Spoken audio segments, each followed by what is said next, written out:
भगवान शिव की पवित्र पावन शिव महापुराण की कथा श्रवण करने का सौभाग्य बाबा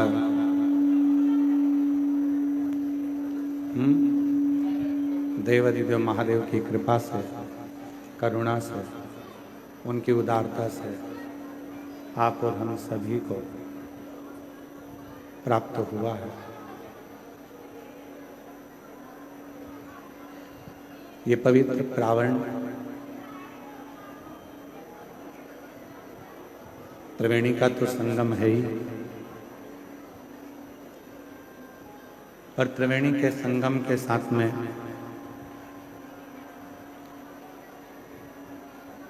सतुआ बाबा जी की पवित्र गोद में बैठकर ये पवित्र शिव महापुराण की कथा श्रवण करने का सौभाग्य आपको हमको प्राप्त हो।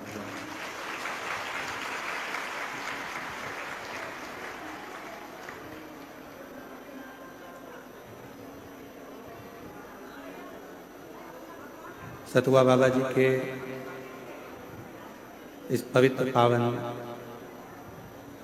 सेवा शिविर में वर्तमान पीठ पर सतुआ बाबा जी की मान गादी पर विराजमान जगत गुरु महामंडलेश्वर श्री संतोषाचार्य जी महाराज सतुआ बाबा जी,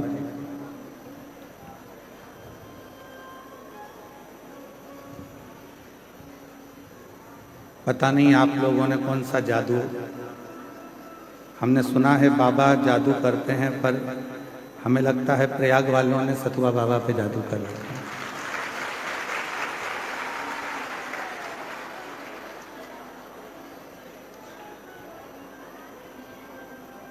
हमारी इतनी व्यस्तता होने के बाद भी बाबा जी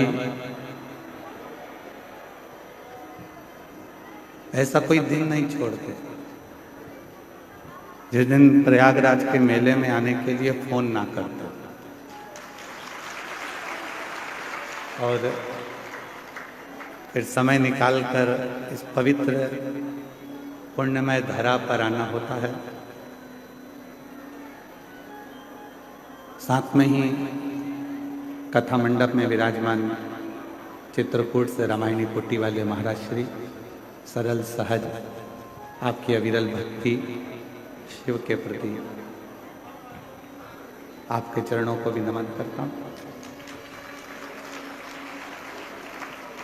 कथा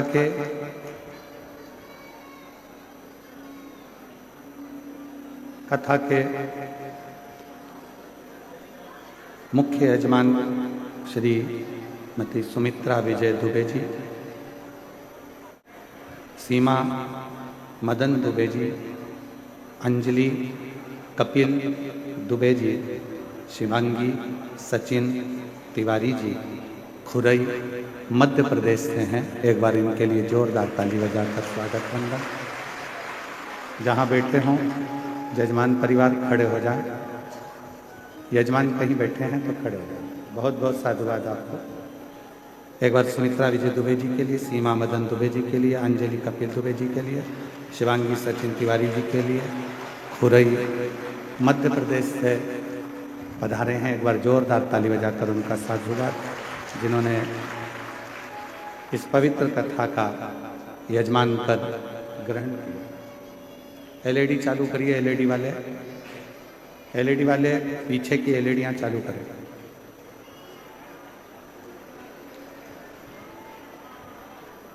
पाँच दिवसीय शिव महापुराण की कथा आप और हमको श्रवण करने का सौभाग्य प्राप्त हुआ है।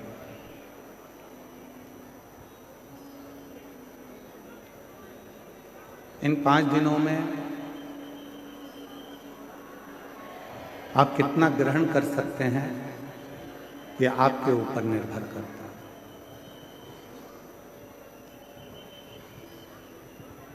त्रिवेणी के तट पर आए और सिर पे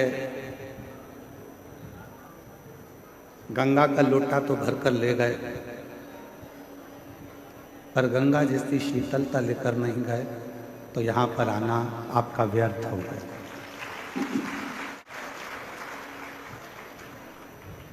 फिर यहाँ आना आपका व्यर्थ है।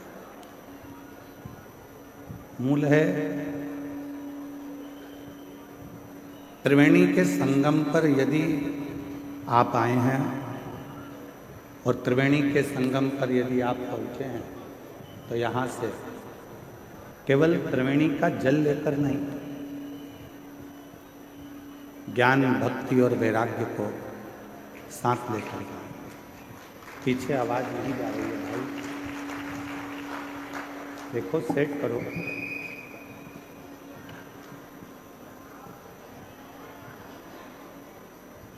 त्रिवेणी का तट, त्रिवेणी का संगम तट, यह हमको आपको एक ऐसा उपदेश देता है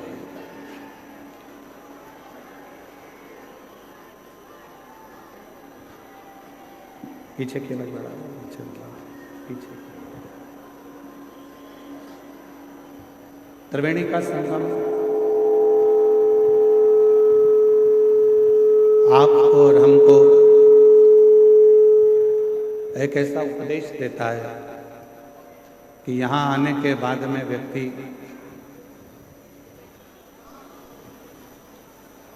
तीन चीजों को पवित्र कर कर जाता है।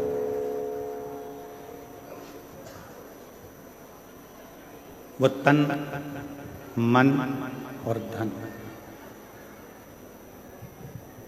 उधर चोंगों की आवाज नहीं जा रही है, कहाँ जहाँ कोने कोने पर लोग चारों तरफ बैठे हुए हैं, बाहर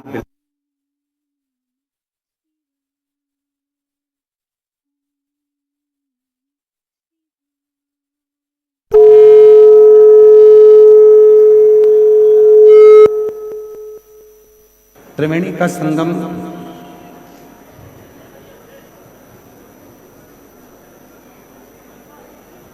तीन पवित्र कर देता है, तन को, मन को और धन को। यहां आने के बाद में आप केवल तन नहीं धो रहे,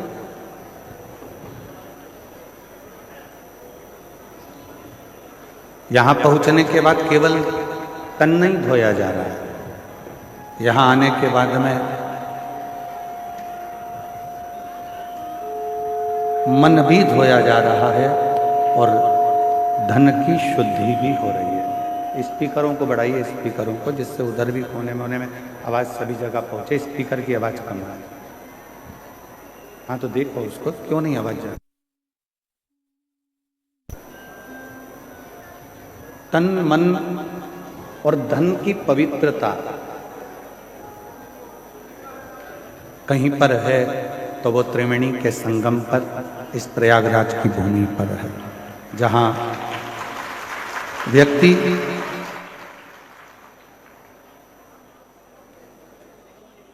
भक्ति को भी प्राप्त करता है,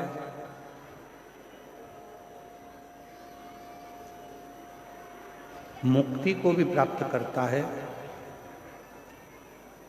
और एक अलग से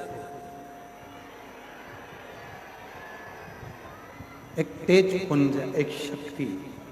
शंभू, आशीष इधर बोलो, सब लोग परेशान हो रहे हैं। इधर अंदर का साउंड क्यों नहीं खुल रहा, कारण क्या है?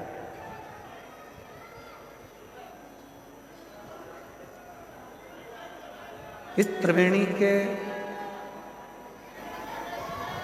एलईडी वालों से निवेदन है, कृपया एलईडियां चालू करें। प्रांगण की जितनी एलईडी लगी हैं सब चालू करें बीच बीच में, और साउंड वाले भैया थोड़ा साउंड का खोल के रखो। त्रिवेणी का तट एक अलग से ऊर्जा प्रदान करता है। त्रिवेणी का तट एक अलग से बल प्रदान करता है। और हम फिर निवेदन करेंगे कि सारी दुनिया में आप शिव महापुराण की कथा को श्रवण करते हो, और यदि त्रिवेणी के घाट पर बैठकर ये कथा सुनते हो तो तीन चीजें तो मेरा त्रिगुणाकार, त्रिकालदर्शी, त्रिनेत्रधारी, त्रिपुंडधारी, त्रिशूलधारी और त्रिनेत्रधारी भगवान आपको दे ही देगा। बोलबम का नारा है, सारी समस्या का हल श्री शिवाय। त्रिवेणी के संगम पर त्रिकालदर्शी, त्रिनेत्रधारी, त्रिपुंडधारी, त्रिशूलधारी, त्रिलोकी के नाथ देवाधिदेव महादेव की कथा सुनकर हम भी यहां से तीन चीजें लेकर जाएंगे।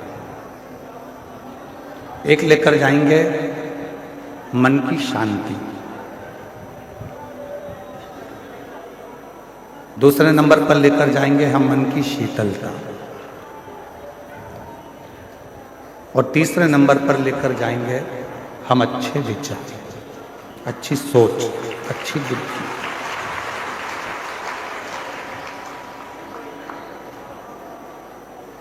क्यों?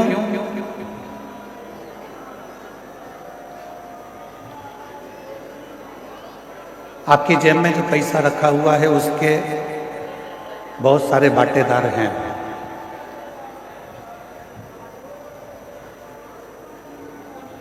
आपकी अलमारी में जो पैसा रखा हुआ है उसके भी बहुत सारे हिस्सेदार हैं।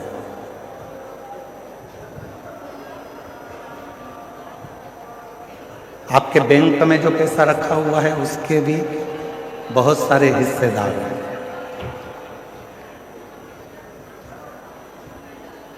आपका प्लाट है उसके भी बहुत सारे हिस्सेदार हैं।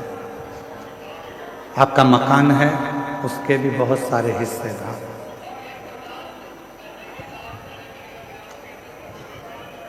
आपकी जमीन के, आपकी प्रॉपर्टी के, आपके धन के, आपकी संपदा के, आपके स्वर्ण के, चांदी के, बर्तन के, कपड़े, बहुत सारे हिस्सेदार हैं।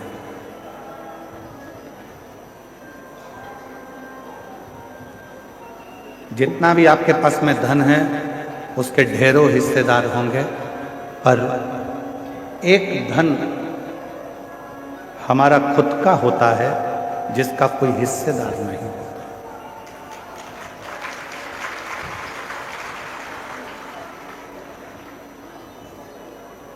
सब धन के हिस्सेदार हैं, पर एक धन है, उस धन का कोई हिस्सेदार होता ही नहीं है। वो धन है आपका दुख, आपकी तकलीफ, आपका कष्ट, आपकी बीमारी, आपका रोग। वो धन एक ऐसा धन है जिसका कोई भी हिस्सेदार नहीं बनता। हम आपसे पूछें, प्रयागराज में आई हुई मेरी जीजियों से, मेरे जीजाओं से, मेरी बेटियों से, बेटाओं से, मेरे बुजुर्ग माँ बाप से मैं एक प्रश्न करूं, आपकी कमर में दर्द होता है तो उसका कोई हिस्सेदार होता है क्या? आपके सिर में दर्द होता है तो उसका कोई हिस्सेदार होता है क्या? आपके पलंग के तकिए के नीचे अगर कोई 500 के नोट की गड्डी रखी है तो उसके बहुत सारे हिस्सेदार हैं।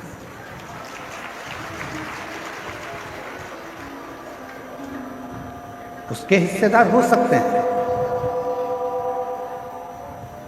आपके दुख का कोई हिस्सेदार नहीं, कोई। आपकी तकलीफ का कोई हिस्सेदार नहीं हो। परशु महापुराण की कथा में पार्वती खंड में, उमा संहिता में भगवान शंकर ने पार्वती जी से कहा है कि दुनिया के लोगों के धन के हिस्सेदार बहुत होंगे, दुनिया के लोगों की प्रॉपर्टी के हिस्सेदार बहुत होंगे, दुनिया के लोगों की संपदा के हिस्सेदार बहुत होंगे, पर पार्वती जो मेरे शिवलिंग पर एक लोटा जल समर्पित करता है उसका उसका दुख का कोई हिस्सेदार नहीं होता, पर जब वो पवित्र मन से मेरे ऊपर एक लोटा जल समर्पित करता है तो उसका दुख का हिस्सेदार मैं स्वयं हूं। उसके दुख का कोई हिस्सेदार होगा तो वो शिव हो।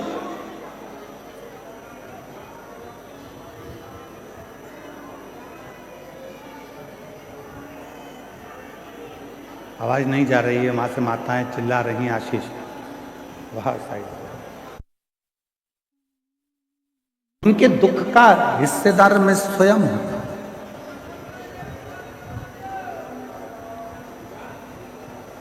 इनके एक आदमी को पीछे भेजो तो वो सुन लेगा वहां से।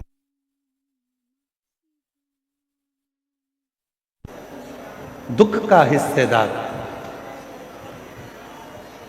शिव कह रहे हैं कि जब कोई एक लोटा जल समर्पित करता है, जब कोई एक लोटा जल मुझे देता है, तो वो जब दुखी होता है तो उसके दुख का निवारण करने के लिए मैं स्वयं उसके दरवाजे पर पहुंचकर उसके दुख को काट देता हूं। उसके दुख को समाप्त करने की जवाबदारी मेरी हो जाती है। उसकी तकलीफों को समाप्त करने की जवाबदारी मेरी हो जाती है।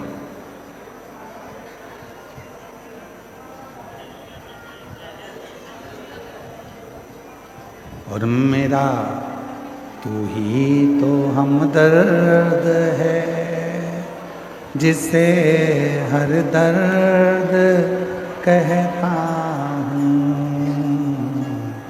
मेरा तू ही तो हमदर्द है, जिसे हर दर्द कहता हूँ। दुनिया के आगे प्रभु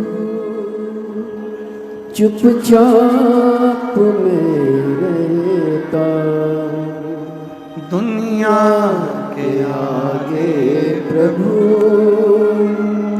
चुपचाप में रहता।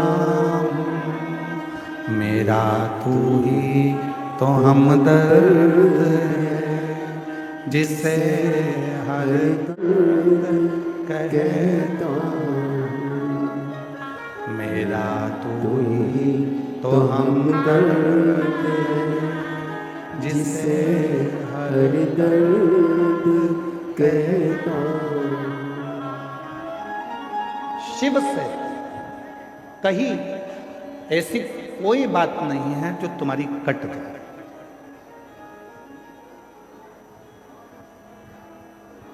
शिव जी से करी हुई प्रार्थना ऐसी कोई नहीं है जो तुम्हारी प्रार्थना को शिव स्वीकार ना करे, शंकर स्वीकार ना करे।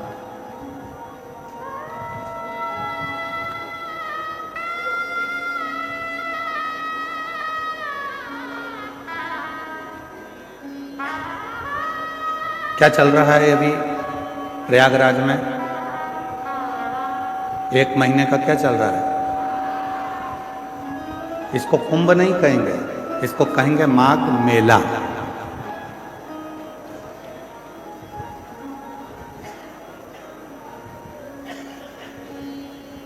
रामचरितमानस में भी इसका वर्णन है। संत आते हैं, निवास करते हैं, 1 महीना रुककर सत्संग करते हैं और फिर चले जाते हैं।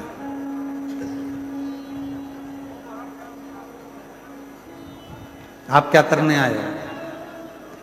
2 तरह के संत होते हैं, एक ठेठ का, दूसरा पेट का। जो ठेठ का संत होता है वो एकांत में छिपकर भगवान का भजन करता है, और जो पेट का संत होता है वो छपाकर, खाकर अपना गुणगान करता है। 2 तरह के।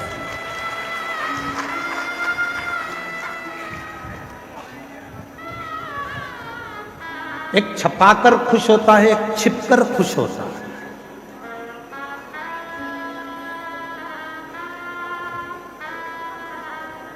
ठेठ का जो संत होता है, जो ठेठ का संत है, वो एकांत में बैठेगा, एकांत में भोजन करेगा, एकांत में भजन करेगा, एकांत में भगवान की भक्ति करेगा। इसलिए जितने कल्पवासी हैं जो यहाँ कल्पवास करने के लिए आए हैं, वो ये नहीं देखते कि मेरे कमरे में जिस टेंट में मैं रह रही हूँ उस टेंट में हीटर लगा है कि नहीं लगा। जो कल्पवास करने वाले हैं वो ये नहीं देखते कि मेरे टेंट के अंदर अच्छी व्यवस्था है कि नहीं। जो कल्पवास करने वाले हैं वो ये देखते हैं, वो ये भी नहीं देखते कि मेरा टेंट बिल्कुल रोड के किनारे है कि नहीं। जो कल्पवासी होते हैं वो कोने में एकांत में छुपकर अपना तंबू लगाकर उसमें बैठकर राम नाम, कृष्ण नाम, शिव नाम भजते हैं। छिपकर रहते हैं, छपाकर नहीं, सामने आकर नहीं। क्यों हमारे शास्त्रों में कहा गया कि संत, साधु, गुरुजन, तपस्वी जन, साधु, सन्यासी, तपस्वी जन जंगल में जाते थे, वन में जाते थे, तपस्या करते थे, वन में जाकर छिपकर बैठ जाते थे, तप करते थे। जहां कोई ना आए, संत जाकर, साधु जाकर, गुरुजन जाकर, तपस्वी जन जाकर साधना करते, तप करते थे, साधना करते थे। तो क्या पहले के संत शहर में जाकर तप नहीं कर सकते थे जिससे लोग हमको देखें? क्या पहले के संत शहर में पहुंचकर क्या अपना प्रचार करने का प्रयास नहीं कर सकते थे कि हमको देखें लोग, हम इतनी साधना कर रहे हैं, हम इतना तप कर रहे हैं, हम इतना व्रत कर रहे हैं, लोग हमको देखें, सोशल मीडिया पे डालें, लोग हमको पहचानो? क्या पहले के संत शहर में जाकर तप कर कर दुनिया को नहीं दिखा सकते थे? पर उनको मालूम है, छपाकर सामने आकर यदि भगवान को पाने का प्रयास करूंगा तो मेरा भोले भंडारी कभी नहीं मिलेगा। छिपकर एकांत में बैठकर चुपचाप से जाकर एक लोटा जल चढ़ाकर अपने जीवन को सार्थक कर लूंगा तो मेरा कुबेर भंडारी मिल जाए, शिव मिल जाए।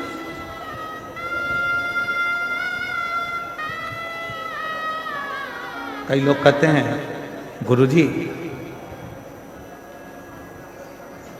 हम सवेरे सवेरे तैयार नहीं हो पाते और लोटा लेके मंदिर में पहुंच जाते हैं जल चढ़ाने, चलेगा क्या?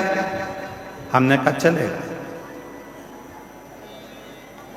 तो कहा हम लोटा लेके जैसे मंदिर में जाते हैं तो पंडित जी कहते हैं कि बताओ, लोटे को साफ भी नहीं करा, गंदा लेकर आ गए, काला काला हो रहा है और खुद भी तैयार नहीं हुई और आ गई एक लोटा जल चढ़ाने के लिए। तो हमारा निवेदन है, हाथ जोड़कर कह देना, कितनी भी तैयार हो जाऊं, मेरा भोले बाबा मेरे ऊपर के रूप को नहीं देखता, मेरा भोले बाबा तो मेरा मन देखता। मेरा शिव, मेरा शंकर, मेरा ओघड़दानी कभी ऊपर का रूप देखा ही नहीं। आप कितने सुंदर हो, उसको मतलब नहीं।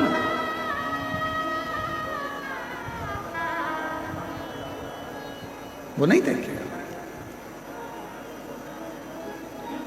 तुम्हारी जितनी भी डिग्रियां हैं ना, इंजीनियर की, डॉक्टर की, कलेक्टर की, आईजी की, डीआईजी की, कमिश्नर की, पुलिस की, इंजीनियर की, तुम्हारी जितनी डिग्रियां हैं, सारी डिग्रियां केवल पृथ्वी पर देखी जाएगी। वहां तो केवल एक डिग्री देखी जाएगी, तूने पृथ्वी पर जाकर पुण्य कितना करा, सत्कर्म कितना किया, भजन कितना किया, नाम जाप कितना किया, स्मरण कितना किया, कीर्तन कितना किया, मंत्र जाप कितना किया, वो डिग्री उस परमात्मा क्या देखी।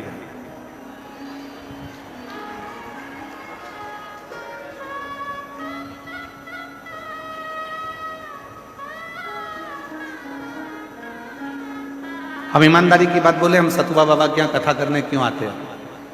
हम एक बार कथा करने आते और हम पक्का है दूसरी बार नहीं आते। पर आज ये कथा करने के लिए माघ मेले में हम शायद मैं कहता 3 एक बार महाराज जी, तीसरी बार हमारा आना हो गया। आपको मालूम है हम क्यों आते हैं, किस लिए आते हैं?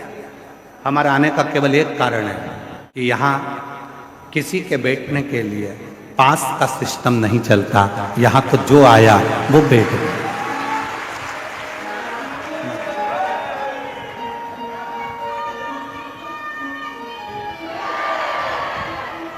यहाँ हमारा आने का केवल एक कारण है कि यहाँ बहुत सारे बैरिकेड बनाकर, ये नहीं कि जिसने धन दिया वो आगे बैठेगा, जिसने कम दिया वो राइट में बैठेगा, और कम दिया तो वो लेफ्ट में बैठेगा। यहाँ तो महाराज जी के, इस सतुआ बाबा जी के शिविर में कथा हो रही है, और मैं सतुआ बाबा जी संतोषाचार्य महाराज जी को, जगत गुरु संतोषाचार्य जी महाराज जी को धन्यवाद दूंगा कि उन्होंने चारों तरफ की टीनों को, जो चारों तरफ से बैरिकेड लगे थे, टीन लगी हुई थी, पंडाल एक अंदर की ओर यह आश्रम था, उन्होंने सब दूर की टीन को उखड़वा दिया और कह दिया जहां तक लोग बैठ सके उनको बैठ। यहां धन की मूलता नहीं देखी गई कि तुमने पैसा दिया तो तुम आगे आकर बैठोगे, तुमने धन दिया तो तुम आगे आकर बैठोगे। यहाँ कोई बैरिकेड की सुविधा नहीं होती है, यहाँ पर कोई अलग से स्थान नहीं बनता कि तुम्हारे गले में पास दिया जाए और तुम पास लेकर फिर इस कथा में जाकर बैठो। इसलिए इस कथा में हम 3 साल से लगातार आ रहे हैं, क्योंकि यहाँ सतुआ बाबा जी जो कथा या आयोजन कराते हैं वो केवल हर हर महादेव के लिए, देवाधिदेव महादेव के लिए, विश्वनाथ जी के लिए। यह दिखावा नहीं है, यह दिखावे के लिए कोई कथा या सत्संग या संकीर्तन नहीं है।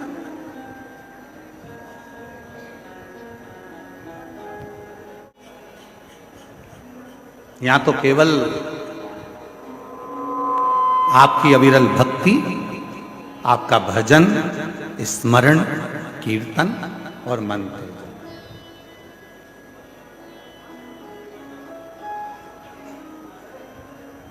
केवल आपका भजन, कीर्तन और मंत्र आप करो। 5 दिन आप और हम हैं, निवेदन है इन 5 दिन में सतुआ बाबा जी के शिविर में आप जितनी देर बैठकर भजन कर सकते हैं उतना भजन करें। त्रिवेणी के संगम पर बैठकर जितना स्मरण कर सकते हैं करें। त्रिवेणी के जितना करना।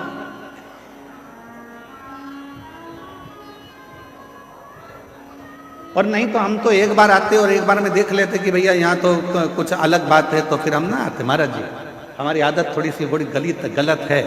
हम जहाँ देख लेते हैं कि गड़बड़ है तो हम वहाँ जाते नहीं, परंतु हमने देखा यहाँ कोई वीआईपी पास नहीं, कोई वीआईपी ट्रीटमेंट नहीं। और आप लोग यहाँ पंडाल में रात्रि को रुके हो गए, आपसे किसी ने कहा कि 500 रुपये दो, जम के बोलो जरा। नहीं, किसी ने आपसे कहा कि 1000 रुपये दो आगे बैठने का, कोई नहीं। इसीलिए हमारा मन सतुआ बाबा जी के इस शिविर की ओर हर साल खींच कर लेकर आ जाता है और यहाँ कथा करा। महाराज ये भाव आप, और मैं आपको इस चीज़ के लिए धन्यवाद दूंगा, जितनी सरलता आप में इतने वर्षों में हम दर्शन कर रहे हैं, आपकी ये सरलता पूरी जिंदगी भर रहे और आपका स्नेह सत्कार, ये अविरल भक्ति, इसको भक्ति कहते हैं, इसको विश्वास कहते हैं, इसको भरोसा कहते हैं, दृढ़ता। शिव क्या है? मेरे शंकर भगवान के यहां पर भगवान नारायण भी अगर आए हैं तो शिव जी के सम्मुख में आकर खड़े होकर लक्ष्मी जी भगवान नारायण से कहती हैं कि आप भगवान शंकर को कुछ देकर प्रसन्न कर लीजिए।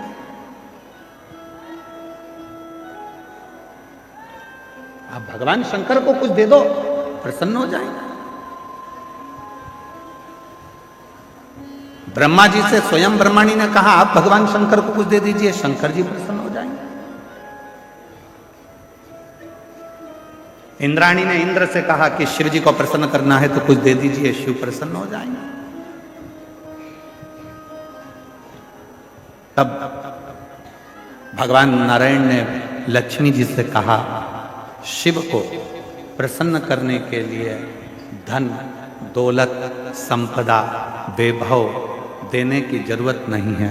शिव को अगर कुछ देना है तो अपने चलते हुए समय में से, अपनी चलती हुई श्वास में से, अपने चलते हुए जीवन में से 2 क्षण राम नाम का दे दीजिए, शिव जी आपके हो जाएंगे। केवल राम, केवल कृष्ण नाम, केवल भगवत नाम, केवल भजन, स्मरण, शिव को दे दो, शिव तुम्हारा हो जाए।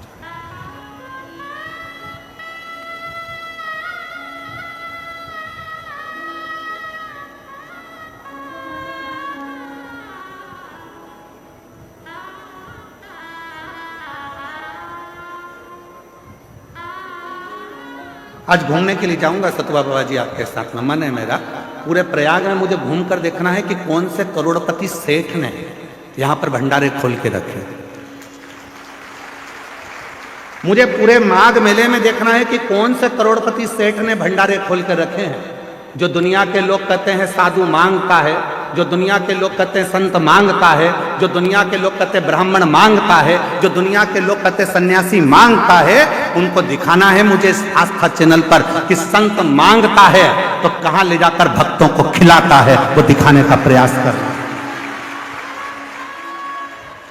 यहां माघ मेले में कोई सेठों ने अपने अपने शिविर नहीं लगाए। यहाँ माघ मेले में जो लंगोटी पहनने वाला बाबा है, जो तन पर एक वस्त्र धारण करने वाला संत है, उसने अपना शिविर लगाकर 1 महीने तक ना जाने कितने कितने हजारों भक्तों को, किसी को चाय पिला दी, किसी को भोजन करा दिया, किसी को भंडारा खिला दिया। वो तुम्हारे लिए मांगा है, वो तुम्हारे लिए लेकर आया।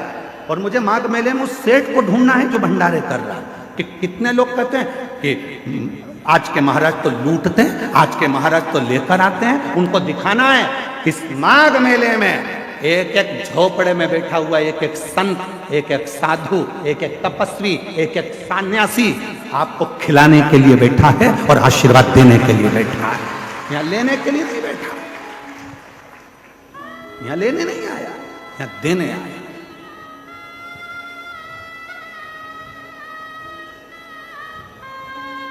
और कोई कोई कहते हैं बाबाओं के पास इतना माल कहां से आता, क्योंकि बाबाओं के पास एक काम है, बाबा जितना देता है उतना ऊपर वाला उसको देता है। तुम देना चालू करो, बाबा जैसा तुम्हें भी देना चालू कर देगा। तुम संत नामदेव जी महाराज से कहा गया कि नामदेव जी महाराज एक बात बताओ, तुम्हारे झोपड़े में आग लग गई थी, तुम्हारा झोपड़ा जल गया था, तुम्हारा घर जल गया था, फिर रात भर में तुम्हारा घर बनाया किसने? तो एक काम करो, नामदेव जी ने कहा मेरे रिश्तेदार आए थे उन्होंने बना दिया, तो हमारा भी घर बनवा दो तुम्हारे रिश्तेदार से। तो नामदेव जी ने कहा लगाओ आग अपने घर में, तुम अपने घर में आग लगाओ, वो बना कर जाएगा। तुम भी तो एक बार लुटाना प्रारंभ करो, देना प्रारंभ करो। जब दोनों हाथ तुम देना प्रारंभ करोगे तो हजारों हाथ से वो देना तुम्हें प्रारंभ कर देगा। तुम देव तो शिव ओघड़दानी है। लक्ष्मी जी कह रही हैं भगवान नारायण से कि शंकर जी को कुछ दे दो, शंकर जी आपको मिल लेंगे। ब्रह्माणी ब्रह्मा जी से कह रही हैं कि शिव जी को आप कुछ दे दो, शिव जी आप पे करुणा कर दो। इंद्राणी इंद्र से कह रही है कि आप शिव जी को कुछ दे दो। तब भगवान नारायण ने कहा शंकर भगवान को कुछ नहीं चाहिए, शिव जी तो केवल आपसे राम नाम मांगते हैं। जो राम नाम दे देता है शिव उसके पीछे पीछे चलना प्रारंभ कर देते हैं और शिव उस पर करुणा करना प्रारंभ।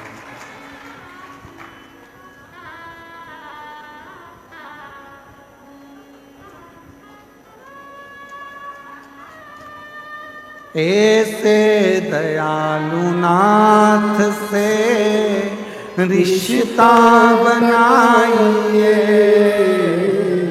ऐसे दयालु नाथ से। मेरी जीजियों सबको आता है ना, आप सबको मालूम है हम हमारे भजन नहीं बदलते। हम ज़्यादा भजनों को इसलिए नहीं बदलते क्योंकि कथा में आप जितनी देर बैठो तो आप लोगों को मालूम होना चाहिए कि जो भजन गुरु जी गाएंगे वो भजन आपको भी गाना, क्योंकि हमारे भजन नहीं होते। हम भगवान से प्रार्थना करते हैं इन शब्दों के माध्यम से कि हम पर भी कृपा करें। तो आपको भी अपनी वाणी में बोलना है साथ साथ, ऐसे दयालु नाथ से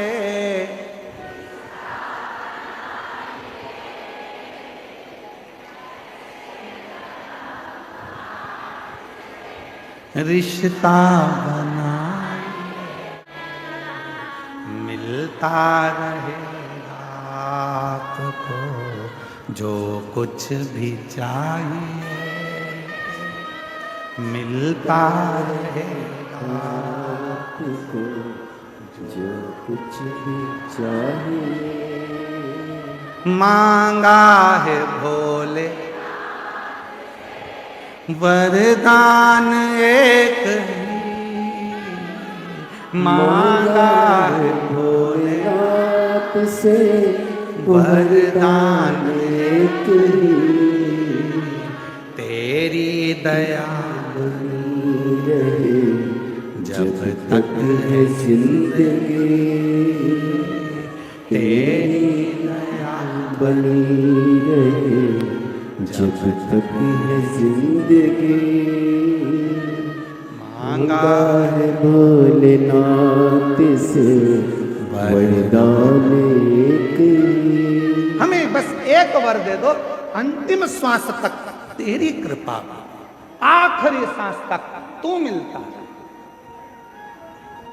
आई माघ मेले में 5 दिन की शिवपुराण सुनने के लिए। मैं जानती हूं कि मैं 1 महीना कल्पवास नहीं कर सकती, मेरे बच्चे छोटे हैं। मैं 1 महीना माघ मेले में नहीं रह सकती क्योंकि मेरा परिवार बड़ा है। 1 महीना मैं बाबा इस माघ के मेले में कल्पवास नहीं कर सकती क्योंकि मैं घर में परिवार को लेकर चलने वाली हूं। पर बाबा आज विश्वास से कहती हूं 5 दिन भी अगर मैं इस पंडाल में बैठकर कथा सुनूं तो मेरे भोले बाबा, हे मेरी गंगा मैया, मेरे इस 5 दिन की रात्रि को कल्पवास की 1 रात्रि मान ले, उतना फल देना मुझको। मैं 5 दिन रहूंगी, 5 दिन तेरा भजन करूंगी और 5 दिन में मुझे विश्वास है तू मुझे खाली नहीं भेजेगा, मेरी झोली खुशियों से भरकर भेज देगा। मेरा विश्वास है, मेरा भरोसा है।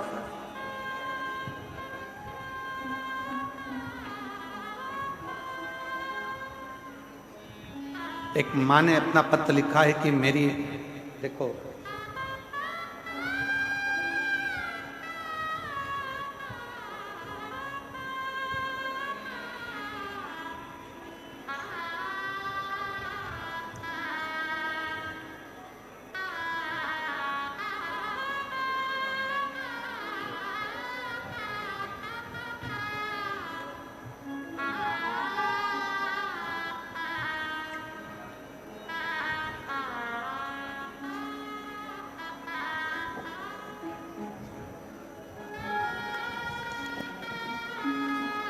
मेरा नाम नूतन सोनी है, मैं फतेहपुर जिले से आई हूँ। कहीं बैठी हो नूतन जी, आप ही हैं? ऐसा हाथ हिला दो एक बार, हाँ ऐसा हाथ हिलाओ, ठीक है। आइए आइए, एक बेलपत्र लेकर जाइए।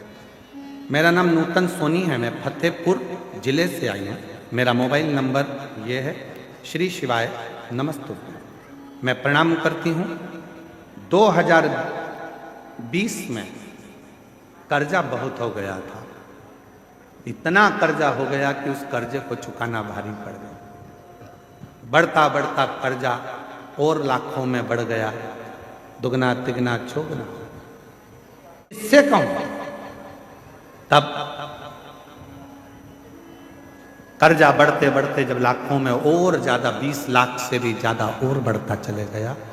जैसे जैसे साल निकल रहे थे कर्जा तिगना चौगना होते जा रहा था।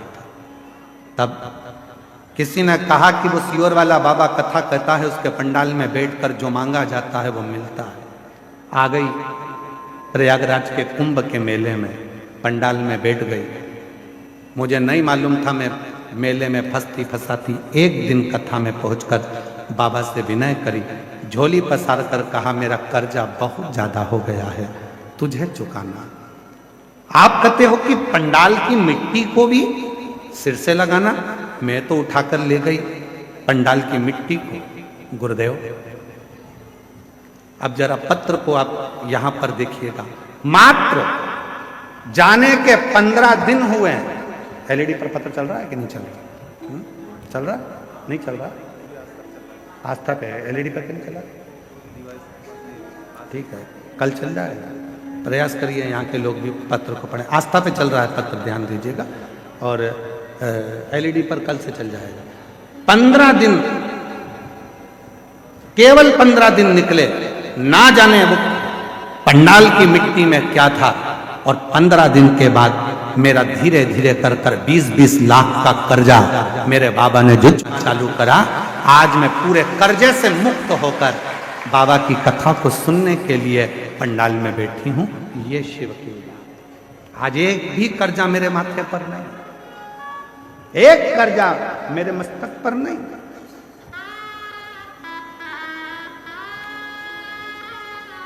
कौन देगा तुमको 20 लाख रुपए? तुम्हारे रिश्तेदार दे देंगे तुमको 20 लाख रुपए? बोलो, जम के बोलो जरा।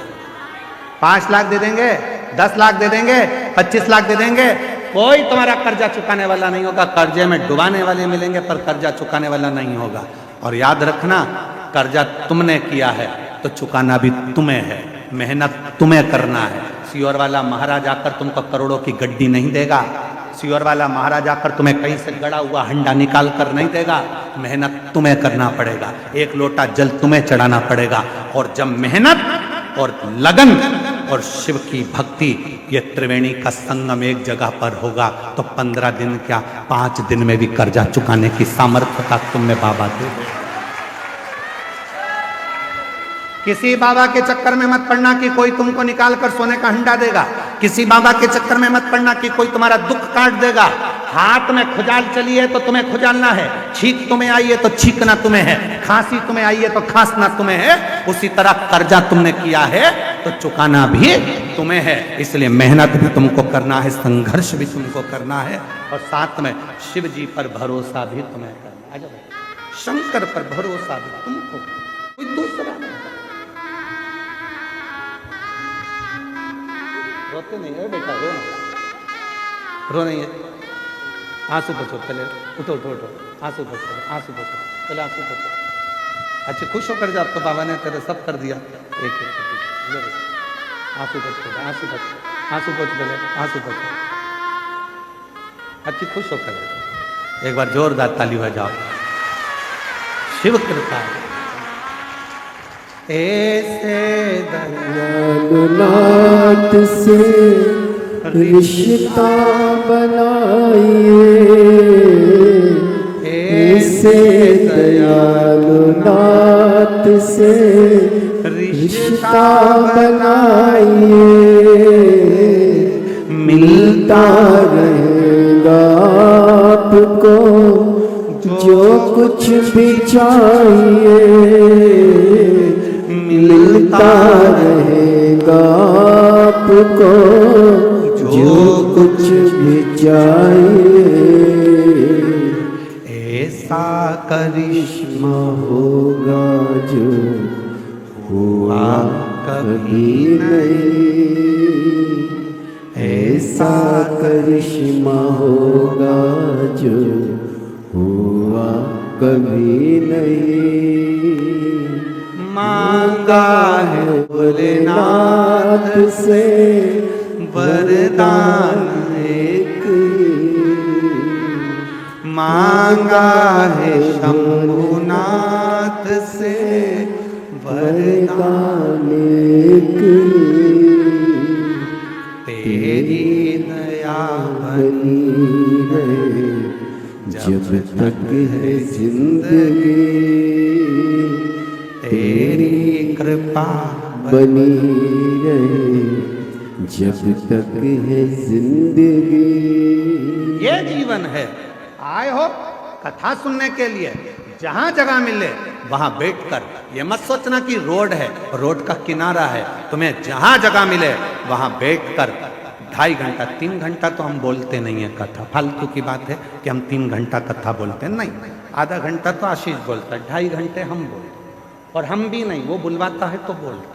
2.5 घंटे की कथा में जितनी देर बैठो उतनी देर आप उस बाबा से अपने मन की लगन को जोड़ने का प्रयास करना। ये सोचना सियोर वाला बाबा कथा नहीं कर रहा, गंगा के घाट पर, त्रिवेणी के घाट पर मेरा ओघड़ दानी कुबेरेश्वर महादेव तुम्हारी झोली भरने के लिए आया है और भरकर जाएगा। इस विश्वास के साथ कथा को श्रवण दे देगा, क्या ना देगा, कि सामर्थ्यता होगी। ये पत्र में लिख रही है वो बहन कि 15 दिन नहीं लगे और 15 दिन में मेरे लाखों लाखों का कर्जा चुका दिया। किसकी सामर्थ्यता होगी? कौन दे देगा लाख का? कौन सामर्थ्य था? उस परमात्मा की कृपा होगी तो उस परमात्मा ने अगर जगत ने तोड़ी और उसने जोड़ी, फिर किसी के बाप में दम नहीं है कि कोई तोड़ के बता दे। किसी के बाप में दम हो तो तोड़ के बता दे, जब वो जोड़ता है तो कोई नहीं तोड़ता। और हम और आप सब उलझनों में फंसे हुए विचार कर रहे हैं कि भाई कोई मिलेगा और कुछ दे देगा। ना ना ना, हम तो यहां तक कहेंगे, ए मेरी जीजियों, ए मेरे जीजाओं, बेटियों बेटाओं, मेरे बुजुर्ग माँ बाप, याद रखना, माघ मेले में अगर तुम्हें पड़ा हुआ किसी का मोबाइल भी मिल जाए, किसी की सोने की रकम भी मिल जाए, तो उस पर अपना हक मत बताना। ना जाने वो मोबाइल और सोने की रकम तेरे घर में जाकर कितना उपद्रव मचाएगी और ना जाने तेरे घर को कितना बर्बाद कर देगी, कोई भरोसा नहीं। यहां सोने की रकम ढूंढने मत आना। यहां कई लोग होते हैं, गंगा का पानी उतरता है तो चुंबक को डाल डालकर उसमें से सोने चांदी के सिक्के ढूंढा करते हैं। अरे धिक्कार है जो गंगा का पानी उतरने पर तुम सोने और चांदी के सिक्के ढूंढते हो। गंगा का पानी उतरने पर तुम उस मिट्टी में महादेव को ढूंढने का प्रयास करना, तो शायद तुम्हारी जिंदगी सवर जाए, शायद तुम्हारी जिंदगी सवर जाए। शिव महापुराण की कथा कहती है, जिस तालाब का जल कम होता है, जिस कुएं का जल कम होता है, जिस नदी का जल कम होता है, जिस सरोवर का जल कम होता है, वहां की मिट्टी को लाकर जब पार्थिव लिंग का निर्माण कर कर पूजन किया जाता है, तो उस नदी का जल स्तर जितना बड़ा होता है, उस नदी में जितना पानी पहले भरा होता है, उतना भंडार भोलेनाथ उसके घर में भरना चालू कर देते हैं। ये हमारा शास्त्र प्रमाण है। शिव को बनाने के लिए उसमें से मिट्टी ढूंढो, और तुम क्या ढूंढ रहे हो? चुंबक डाल के पैसा, चुंबक डाल के सिक्का, और लगे कितने हाथ में? 100, 200, 500, 1000, 2000, 1 लाख, 1.5 लाख रुपए हाथ में लगे होंगे। इससे ज्यादा क्या लगेंगे? 2 लाख लगे होंगे, इससे ज्यादा क्या लगेंगे? पर यदि उसमें से जब नदी का स्तर नीचे जा रहा था, कुएं का पानी कम हो रहा था, तालाब का पानी कम हो रहा था, जलाशय का पानी कम हो रहा था, उस समय पर वहां की मिट्टी को लाकर पार्थिव का निर्माण करते, शिवलिंग बनाकर उसकी पूजन कर कर विसर्जन कर देते, तो नदी पूर्व में जितनी भरी हुई थी उतना भंडार मेरा भोलेनाथ तेरे घर का भर देते। ये हमारा शास्त्र है। एक बार हमने ये कथा पहले कही है, तो किसी ने पूछा, क्यों गुरुजी, उस मिट्टी में ऐसा क्या हो जाता है कि भगवान शंकर जितना उस नदी में पानी भराता है उतना भगवान उसका घर का भंडार भर देता है, उस नदी में ऐसा क्या हो जाता है, उसकी मिट्टी में ऐसा क्या हो जाता है? तो शिव महापुराण की कथा में आता है, कृष्णेश्वर महादेव की कथा, 12 ज्योतिर्लिंग में से 12वां ज्योतिर्लिंग सुधर्म नाम के ब्राह्मण की 2 धर्म पत्नी थी, घूष्मा और सुदेहा।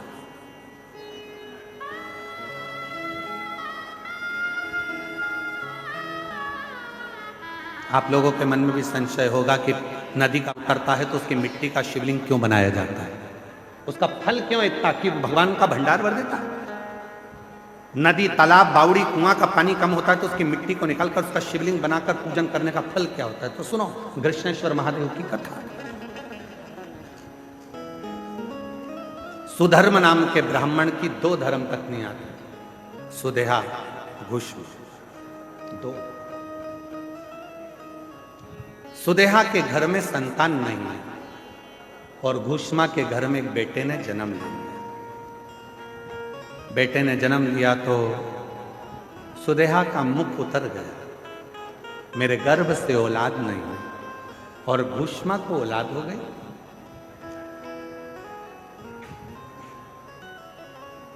सुधर्म ने अपनी पत्नी घुष्मा से कहा कि तेरे गर्भ से यदि एक बच्चा हो सकता है तो तेरे गर्भ से और भी बच्चे जन्म ले सकते हैं। तेरा जो बेटा है, इस बेटे को तू सुदेहा को दे।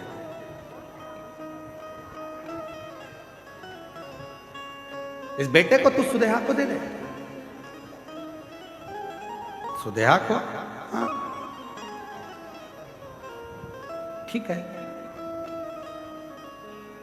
उत्सव रखा बड़ा भारी, और घुष्मा ने अपने बेटे को सुदेहा की गोद में दे दिया। अब घुष्मा का बेटा नहीं, अब सुदेहा का बेटा।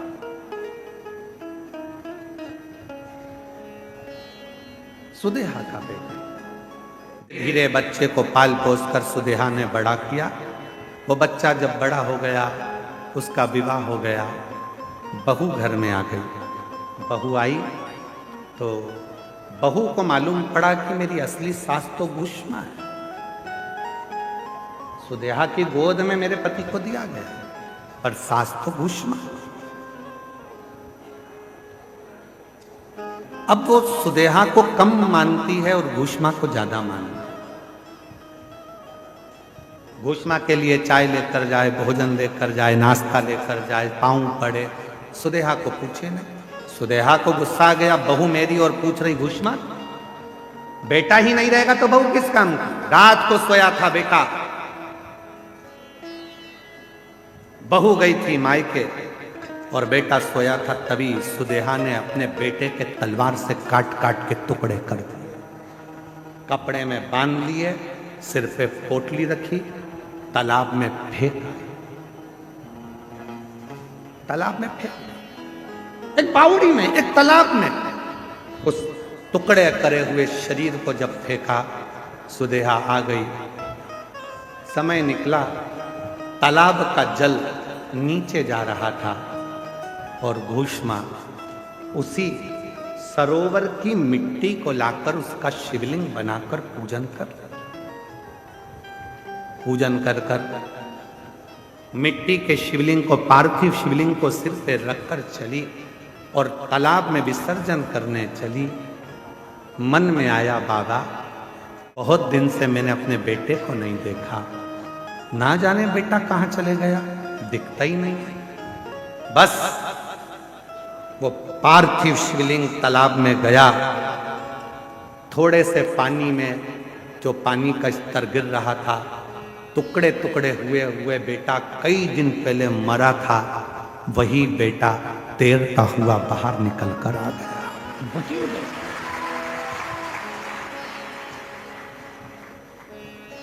चीख पड़ी, मेरा बेटा और पानी में। मां से गले लगा, बेटा तू पानी में कैसे आ गया?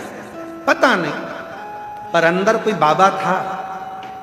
दोनों पति पत्नी ने मेरी बहुत सेवा की।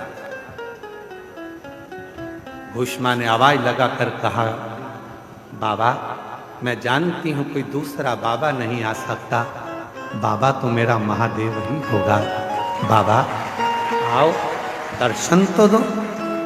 तब मेरे भोलेनाथ निकल कर बाहर आए और कहा, घुष्मा जिस सरोवर में ना जाने कितने पार्थिव शिवलिंगों का निर्माण होकर विसर्जन हुआ, वो मिट्टी इस सरोवर में जमती चली गई और उसी मिट्टी के भाग से तूने मेरे शिवलिंग का निर्माण करा। तो जितने जितने पार्थिव लोगों ने पूर्व में बनाए थे, उन सब का कण कण मिलकर तूने मेरी आराधना करी, तो तेरा बेटा भी जिंदा तुझे प्राप्त हो गया, जिंदा प्राप्त हो गया। बाबा मेरा मन है कि आप इस भूमि पर निवास करो। शिव जी ने कहा, तथास्तु, मैं तेरे नाम से, कृष्णेश्वर महादेव के नाम से 12वें ज्योतिर्लिंग के रूप में इस पृथ्वी पर विराजमान। 12वां ज्योतिर्लिंग का जो पूजन होता है, कृष्णेश्वर महादेव का जो पूजन होता है, कृष्णेश्वर महादेव की जो आराधना होती है, वो दुनिया के लोग जिस दिन समझ गए यहाँ जल का स्तर नदी का गिरा, गंगा जी थोड़ी खाली हुई, तुम चुंबक लेकर पहुंच गए, पैसा ढूंढने पहुंच गए, सोना ढूंढने पहुंच गए, चांदी ढूंढने पहुंच गए। नदी तालाब बावड़ी का स्तर गिरा, तुमने उसका पानी में सोना चांदी ढूंढा नहीं। जैसे ही नदी तालाब बावड़ी का पानी नीचे आए, उसकी मिट्टी को लाकर एक बार पार्थिव शिवलिंग का पूजन करो और आराधना करो। जैसे तेरी नदी का जल बढ़ता है, खूब बढ़ता है, ऐसे मेरे घर में भंडार भरना, सौभाग्य बढ़ना, संतान बढ़ना, वैभव बढ़ाना, तू कृपा करना। जैसे कृष्णेश्वर पर, घुष्मा पर तूने करुणा करी, वैसे मुझ पर कृपा करना। वो करेगा, पर हम उल्टे हैं, हम पैसा ढूंढ रहे हैं।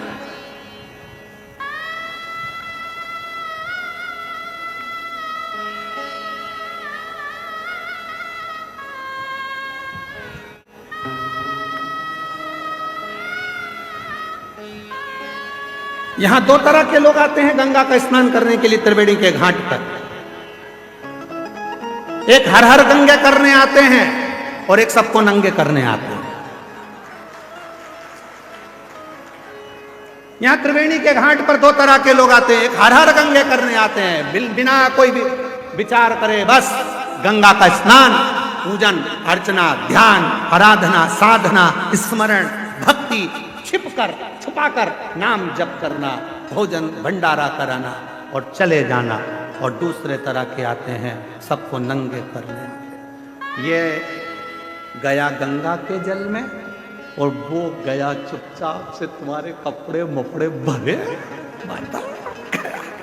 और तुम बाहर निकलते सी पूछे कपड़े रखे थे, तो बाहर खड़े हुए बोले तुम कर रहे थे हर हर गंगे, वो कर रहे थे तुम्हें नंगे।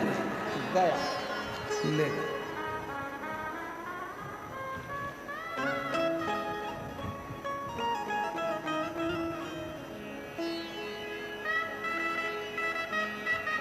एक चतुर व्यक्ति होता है, गंगा नहाने से पहले अपने कपड़े अपने पहचान वालों को देकर जाता है। बोलो रे जल्दी से बोलो, सही है कि गलत है?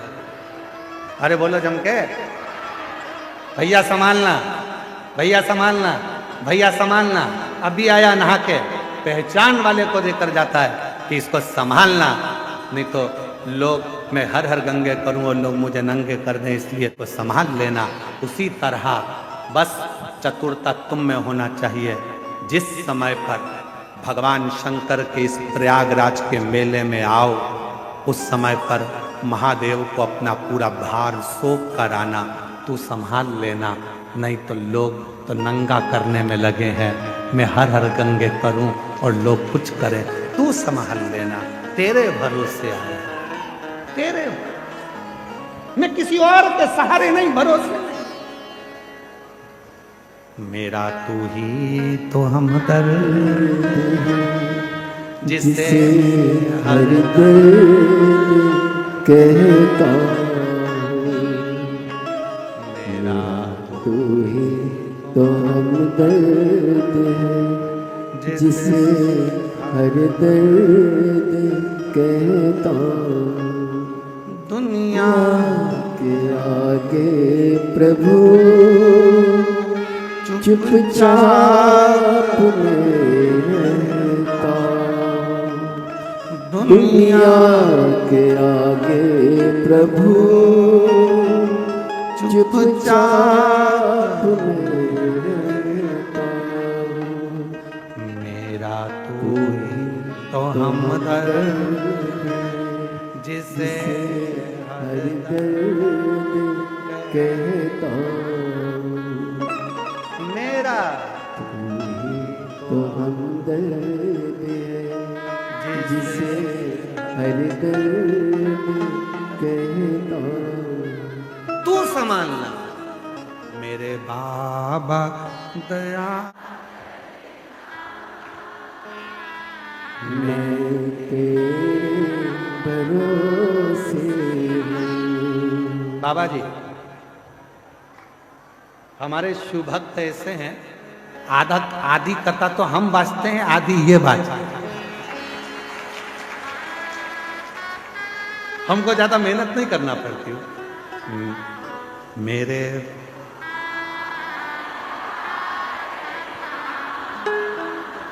मैं तेरे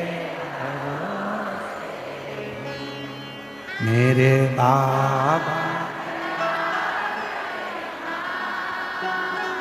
मैं तेरे भरोसे ना,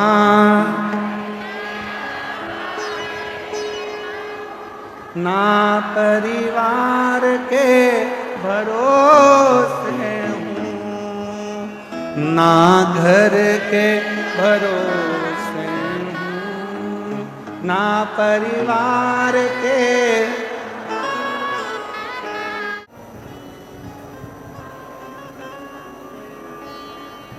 शिव को पाना बहुत सरल। एक देवराज नाम के ब्राह्मण के प्रसंग से शिव महापुराण प्रारंभ हुआ। जो कभी शिव के मंदिर नहीं गया, जो कभी भगवान शंकर के शिवालय में नहीं पहुंचा, मंदिर नहीं गया, कभी शंकर जी के मंदिर में जाकर उसने एक लोटा जल नहीं चढ़ाया, पर उसकी माता शिव के बिना एक क्षण नहीं रहती। और शिव महापुराण की कथा में बड़ौदा में एक बात कही थी, जिसके परिवार का यदि एक व्यक्ति भी शिव के मंदिर में जाकर यदि एक लोटा जल चढ़ाना प्रारंभ करता है तो उसके जल का फल उसकी जितने परिवार में सदस्य हैं सबको प्राप्त होना प्रारंभ।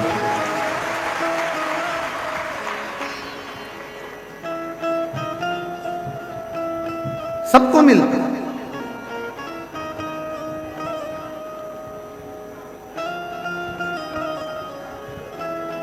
एक मामी जी ने तो अपने भांजे को भेज दिया था, जाओ वो कथा हो रही है प्रयागराज के मेले में पिछले वर्ष। तो बेटा कहता है, भांजा कहता है कि मामी मुझे जो नौकरी चाहिए सरकारी, क्या वो मिल सकती है, क्या वो प्राप्त हो सकती है? मिल जाएगी। एक पत्र है,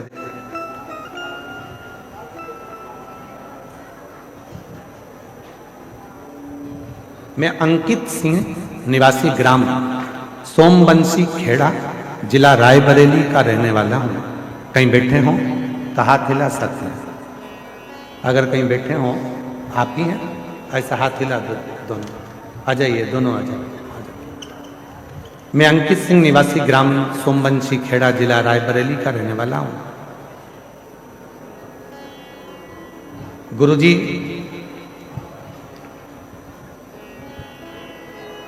आपकी कथा कानपुर में 2021 में हुई थी। वहां बाबा से एक प्रार्थना करी थी।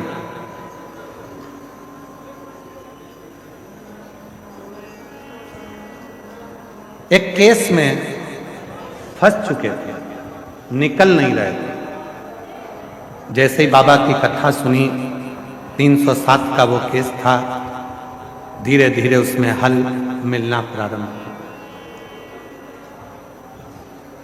फिर एक कथा काशी में हुई, जिस कथा में बैठकर हमने बाबा से प्रार्थना करी और बाबा ने ऐसी कृपा कर दी कि पूरी तरह से केस से बरी कर दी। हमारा एक भांजा जिसकी नौकरी नहीं लग रही थी सरकारी, तब हमने उसको यहीं भांजे से कहा कि तू जाकर एक बार पंडाल में बैठकर कथा सुन और मेहनत कर। वो सियोर वाला बाबा कहता है कि जितनी मेहनत कर सकते हो अपनी मेहनत को बढ़ाओ, रात दिन एक कर दो और फिर वो नौकरी मिलेगी जरूर। और बाबा की ऐसी कृपा हो गई गुरुदेव कि बाबा ने हाथ पकड़ लिया और मेरे भांजे का सिलेक्शन पुलिस में हो गया। आज मैं बाबा को यहाँ नमन करने के लिए आई। एक पत्र और है, कलावती देवी, पति का नाम मान सिंह, पता 30D चांदपुर सलोरी, ऊंट खाना, पोस्ट तेलियरगंज। तेलियर है ना, इस पे दिखा रहे हैं, एलईडी पे चल रहा है, देख लो। तेलियरगंज। बाबा के एक लोटे जल का महत्व प्रभु मेरी बेटी ने 2012 में बीएड पास की थी। 2012 से 21 तक उसकी शादी के लिए रिश्ते आ रहे थे और ना कोई जॉब लग रहा था, ना कोई संबंध आ रहा था। बहुत टेंशन में रहने लगी और वह फिर बोलने लगी, पापा मुझे कोई शादी वगैरह नहीं करनी। उसका गुस्सा शांत नहीं हो रहा, क्योंकि ना तो उसका जॉब और ना कोई शादी करे थे। फिर हमने बेटी के पास में गुड़गांव में उसको बोला कि तू एक काम कर, 2022 में जब आपकी कथा गुड़गांव हो रही थी तो कथा के पंडाल में कथा सुनने के लिए भेज दिया। वो वहां कथा सुनी, सीहोर गई, बाबा के रुद्राक्ष को ली, कंकर लेकर आई, उसकी पूजन चालू कर दी और बाबा की ऐसी कृपा हुई। सीहोर से लौटने के बाद पशुपतिनाथ का व्रत तीसरी बार फिर शुरू किया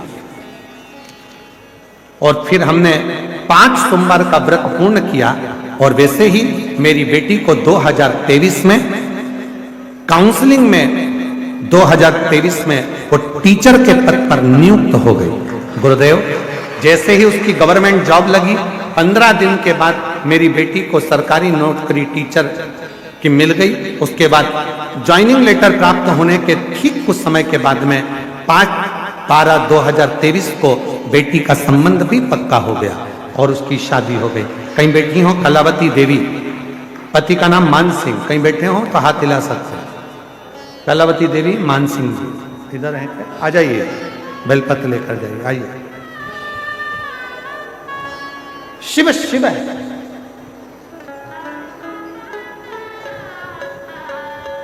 आप जिस कामना से भोलेनाथ की कथा को सुनने के लिए आए हो, बाबा आपकी कामना पूर्ण करता। और एक तो त्रिवेणी का संगम, माघ का महीना,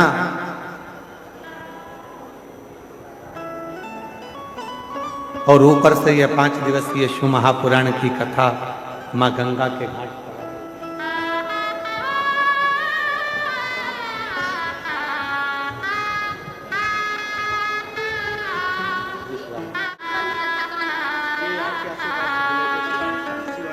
जो दिल से मांगोगे वो दिल से दे देगा, जो दिल से मांगोगे वो दिल से दे देगा। मेरा भोला भंडारी है, मेरा भोला भंडारी है, खाली झोली भर देगा। मेरा भोला भंडारी है, खाली झोली भर देगा। वो भोला भंडारी है, खाली झोली भर देगा। स्मरण करिए शिव, शिव भक्ति करिए। एक देवराज नाम के ब्राह्मण से इस कथा का प्रारंभ हुआ है। वो देवराज जो कभी शंकर के मंदिर नहीं गया, वो देवराज जो कभी शिव को नहीं भजा, वो देवराज जो कभी शंकर का स्मरण नहीं करता, वो देवराज जिसने कभी शिव नाम, शिव भक्ति, शिव स्मरण नहीं किया। फिर भी शिव ने कृपा करी उस पर, फिर भी ओघड़दानी ने, भगवान शंकर ने उस पर करुणा करी। क्यों? परिवार का यदि एक व्यक्ति भी शिव का स्मरण करता है तो उसका फल मिलता, उसका फल।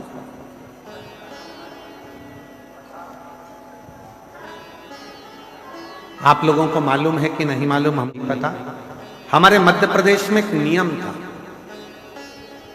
पुराने समय में जब कोई तीर्थ कर कर आता था, तो तीर्थ कर कर जब वो आता था तो उसके चेहरे का दर्शन करने के लिए हमारा पूरा मोहल्ला, पूरा गांव एकत्रित होता था।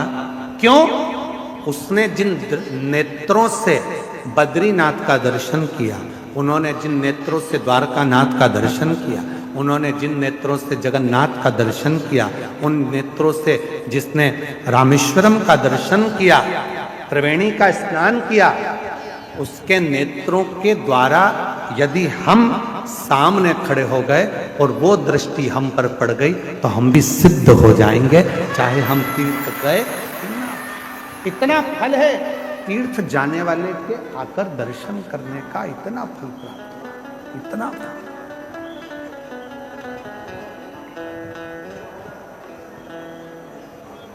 और मेरी जीजी हो, मेरे जीजा हो, मेरी बेटी हो, मेरे बेटा, मेरी माता, मेरे बुजुर्ग माता पिता,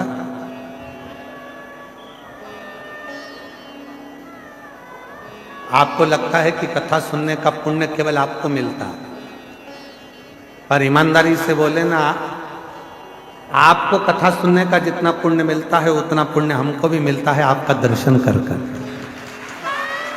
आपका दर्शन कर कर। आपके भीतर जो शंकर भगवान की अविरल भक्ति विराजमान है, ना आप गादी देखते हो, ना चादर देखते हो, ना ठंड देखते हो, ना गर्मी देखते हो, ना बारिश देखते हो, बस उसके भरोसे आश्रित होकर कथा सुनने के लिए चल देते हो, जाते हो। भोजन मिला तो ठीक, ना मिला तो ठीक, आया तो ठीक, ना आया तो ठीक, नहीं तो कथा तो सुन।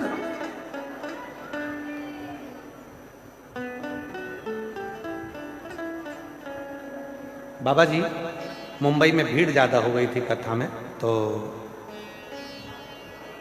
एक महिला का पत्र पड़ा था, उसका पति भी आया था साथ में, उसके लड़के को कोई जॉब लगा होगा, और 5 दिन की कथा थी।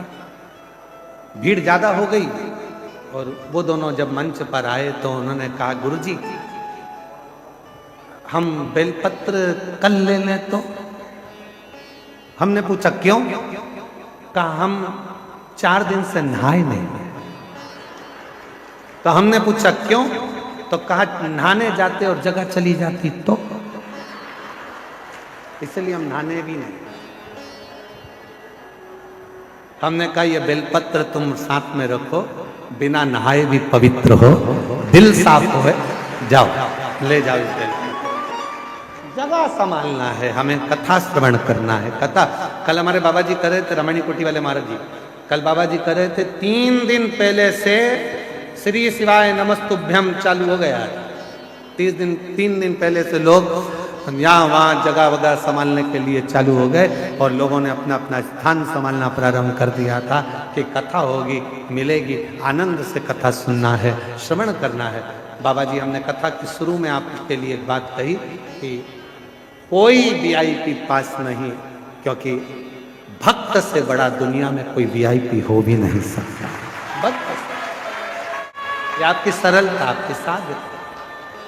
सर आ जाओ, सरल।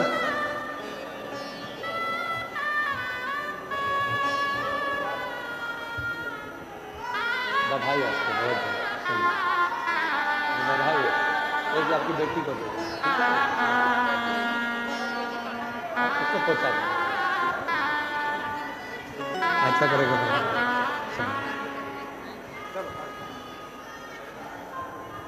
जो दिल से मांगोगे वो दिल से दे देगा, जो दिल से मांगोगे वो दिल से दे देगा। मेरा भोला भंडारी है, खाली झोली भर देगा। मेरा भोला भंडारी है, खाली झोली भर देगा। मस्तक पे गंगा है वो शीतल कर देगा। मस्तक पे गंगा है वो शीतल कर देगा। मेरा भोला भंडारी है, खाली झोली भर देगा। मेरा भोला भंडारी है, खाली झोली भर देगा। दिल से उससे कहो, सारी समस्या का एक लोटा जल सब समस्या का निवारण कर।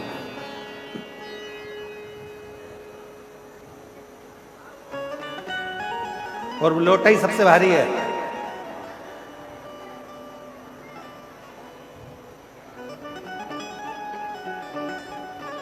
सबसे भारी।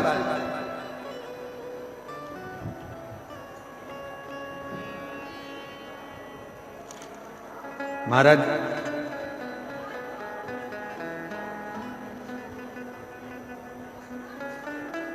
शिव नाम में तो वो बल है। जब आप एक बार दिल से पुकारते हो तो बाबा आपके भंडार भरना, आपके दुख मिटाना प्रारंभ कर देता है।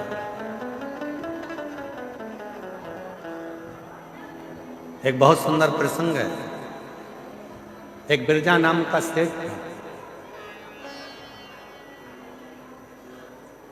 और एक बिरजा नाम का सेठ, उसके शरीर में एक रोग हो गया। वो रोग मिट नहीं रहा। बहुत बहुत उसने दवाइयां ली, औषधि ली, पर शरीर का रोग मिटता ही नहीं। कभी कभी ऐसा रोग लग जाता है जो रोग समाप्त ही नहीं होता। बिरजा नाम का एक सेठ था, शरीर में रोग। कभी कभी ऐसा रोग एक बेटी ने लिखा है कि मेरे शरीर में एक ऐसा रोग हो गया था कि मैंने डॉक्टरों के सामने, बड़े बड़े डॉक्टर से भी कह दिया था, ये रोग अगर समाप्त नहीं हो रहा तो मुझे एक इंजेक्शन ऐसा लगा दो कि मैं मर जाऊं। क्या करूं ऐसे रोग में, जिस शरीर में से पूरा शरीर की खाल निकल रही है, जलन कर रहा है, हाथ पैर पूरे बेकार होने लगे। फोटो भेजा उसने, फोटो भेजा। ऐसा एक रोग हो गया। जब मेरा रोग थोड़ा थोड़ा ठीक हुआ, उस समय का थोड़ा सा फोटो लगा रही है। एक ऐसा रोग हो गया जिस रोग के कारण मैं खुद परेशान हूं। नाम है, मेरा नाम काजल, पति का नाम ठाकुर जयवीर सिंह। हमारा मोबाइल नंबर ये। काजल जी कहीं बैठी हो? आप ही हैं? एक बार ऐसे हाथ हिला दो, आ जाइए एक बेलपत्र लेकर। 2020 में एक रोग लग गया हाथ पैरों में। मैं फोटो लगा रही हूं, इतनी टूट गई अंदर से कि डॉक्टर से कह दिया कि अब या तो ये रोग ठीक हो जाए। दवाइयां लगवाती, इलाज करवाती, पर मेरे हाथ और पांव दोनों ही खराब होने लगे। गुरुदेव, तब मैंने डॉक्टर से कहा, डॉक्टर साहब अगर रोग नहीं मिट रहा तो मेरे दोनों हाथ और पैर काट दो, या तो कटवा दो या इंजेक्शन लगवा दो जिसमें कोई जहर मिला हो जिससे मैं मर जाऊं। अब मुझसे ये सहन नहीं। हाथ बेकार, पांव बेकार होने लगे। तब 2020 में रोग हुआ, 2024 तक इलाज करवाया। 2024 में मेरी दीदी से मुलाकात हुई। तब वो एक दीदी ने मुझसे कहा कि तू शंकर जी के मंदिर में जाकर 1 लोटा जल चढ़ाना प्रारंभ कर, मंदिर में जाया कर और वो जल हाथ पैरों में लगाया कर। मैं जल को पांव में कैसे लगाऊं? तू तो बाबा से कहे कि मुझे दवाई दो। शिव जी का चढ़ा जल तू तो पांव में भी लगा, बाबा से दवाई कहते, और दवाई के रूप में जल लाकर हाथ और पैर में लगाने लगी। गुरुदेव, जिस रोग का इलाज नहीं था, आज बाबा की कृपा से मेरा पूरा रोग समाप्त हो गया। मैं बाबा को यहाँ प्रणाम करना, नमन करना। जैसे इस बहन ने पत्र में लिखा, वैसा ही एक शिव महापुराण की बड़ी सुंदर कथा है। बिरजा ठाकुर, बिरजा सेठ, एक बिरजा नाम का सेठ था। बहुत पैसा था, बहुत धन था, वैभव था, सत्ता थी, कुर्सी थी, पद था, प्रतिष्ठा थी, सब में कहना मानते थे, सब कुछ था। पर उस बिरजा के शरीर में एक रोग हो गया। वो रोग मिट नहीं रहा, रोग समाप्त नहीं। बहुत प्रयास किया, रोग नहीं, दवाइयां, औषधि सब।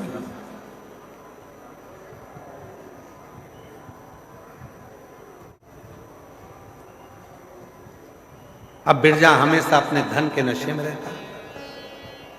उसको इतनी समझ नहीं आती थी कि मसान, मुकाम और भगवान, ये 3 हर व्यक्ति का एक ही होता है।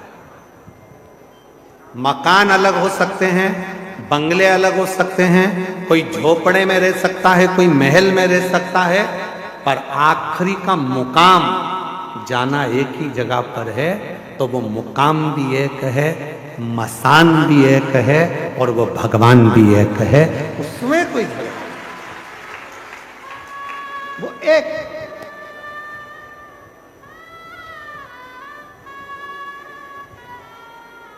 आज के जमाने में लोग कहते हैं, लोग अपने अपने भाव में कहते हैं राम जी का, ये लोगों की सोच है। व्यासपीठ कभी सोच नहीं करती इस तरह का कि राम बड़े कि कृष्ण बड़े कि शिव बड़े कि पार्वती जी बड़ी कि ये बड़े कि वो बड़े। शिव महापुराण तो कहती है तुम्हारे दिल में जो बैठ गया, राम हो, कृष्ण हो, शिव हो, गणेश हो, जो तुम्हारे हृदय में है, बस उसको भजो। ये ऊंचा नीचा करना बंद कर दो कि ये बड़ा कि वो छोटा, वो बड़ा वो छोटा ना।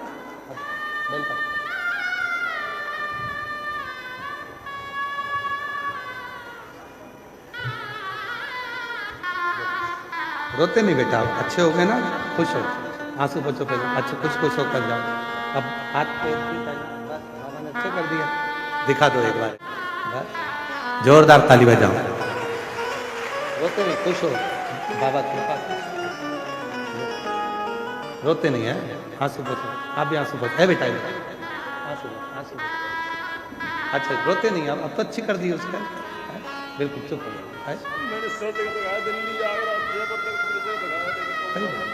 बेटा बोल रहा है मैंने दिल्ली, आगरा, मुंबई, जयपुर, ऐसा कोई डॉक्टर नहीं छोड़ा जिसको मैंने ना दिखाया हो। मेरी पत्नी को हाथ और पैर दोनों बेकार होने लगे थे और 3-4 साल तक हालत खराब होती गई। आज बाबा ने आंसू आंसू बच, अच्छा खुश हो गए, अब तो ठीक हो गए, खुश बेटा आंसू बच गए, खुश हो गए। मेरा तू ही तो हमदर्द जिसे हर दर्द कहता, मेरा तू ही तो हमदर्द जिसे हर दर्द कहता, दुनिया के आगे प्रभु चुपचाप रहता। मेरा तू ही तो हमदर्द जिसे हर दर्द कहता। बिरजा सेठ शरीर में लग गया रोग, धन था, वैभव था, सत्ता थी, सब कुछ था, पर शरीर का रोग नहीं छूटा। व्यक्ति समझता नहीं है, वो सोचता मकान, दुकान, बंगला, जमीन, जायदाद, गाड़ी, महल, यही मुकाम है। नहीं, जन्म लेने वाले व्यक्ति की 3 चीजें एक जैसी होती है। पहले नंबर पर मकान अलग हो सकते हैं पर मसान एक ही होगा। इंसान अलग हो सकते हैं पर भगवान एक ही होगा। मंजिलें अलग हो सकती है पर मुकाम एक ही होगा। जन्म लेने वाले व्यक्ति का मसान, मुकाम और भगवान एक ही होता।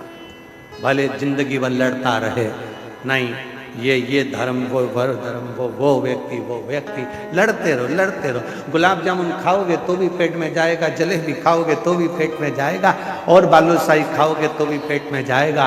उसी तरह चाहे राम कहो, चाहे कृष्ण कहो, चाहे शिव कहो, चाहे देवी कहो, आखिरी में जाना उस परमात्मा के पास ही है, उसका ही भजन जाना भाई। फिर भी हम भटक रहे हैं। कोई आकर कह देता है अभी राम जी का क्रेज ज्यादा है कि शिव जी का क्रेज ज्यादा है कि कृष्ण जी का क्रेज। ना, तुम्हारा क्रेज हो सकता है पर भगवान का नहीं। भगवान तो भगवान है।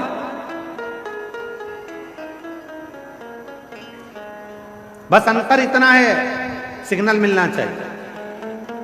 पहले के समय में इतना बड़ा रेडियो होता था महाराज जी, और रेडियो में सिग्नल होता था। गांव के लोग उसको लेके जाते थे, यहाँ जाकर खड़े होकर सिग्नल मिलाते थे। यहाँ नहीं मिलता था तो वहां पहुंच जाते थे, सिग्नल मिलाते, फिर वहां पहुंच जाते थे। विविध भारती आ रहा है कि नहीं आ रहा, फिर चित्रहार आ रहा है कि नहीं आ रहा, सब दूर सिग्नल मिलाते थे। किसी का सिग्नल मेड़ पे मिल जाता था, किसी का सिग्नल पेड़ पे मिल जाता था, और किसी का सिग्नल घोड़े के ढेर पे मिल जाता था। सिग्नल तो मिलता था, बस सिग्नल मिला और वो वहीं पर रम गया। उसी तरह तुम कथा में ते रहो, एक दिन सिग्नल मिल जाएगा तो वो भी तुम्हें अपना बना लेगा। सिग्नल मिलना चाहिए। सबके रेडियो चालू रखो, सबका मन परमात्मा मेरे भोलेनाथ से सिग्नल मिलाते, और किसी की चैनल चेंज करा करो। ओम नमः शिवाय, ओम नमः शिवाय, ओम नमः शिवाय, सिग्नल नहीं मिल रहा। नमः शिवाय, नमः शिवाय, सिग्नल नहीं मिल रहा। कभी कभी श्री शिवाय नमस्तुभ्यं थोड़ा टच हो रहा है, हल्की हल्की आवाज आ रही है, ऐसा लग रहा है मेरा भोलेनाथ अब मेरे दुख काटना प्रारंभ कर रहा है। सिग्नल मिल रहा है। भले तुम पेड़ पे थे, चाहे घोड़े के ढेर पे थे, चाहे जमीन की मेड़ पे थे, सिग्नल तो सिग्नल है। तुम कहीं पर भी रहो, मेरा शंकर तुम्हें ढूंढ कर तुम्हें एक दिन राज सत्ता में, आनंद में, सुख में, प्रसन्नता में बिठा कर ही रहेगा। वो सिग्नल।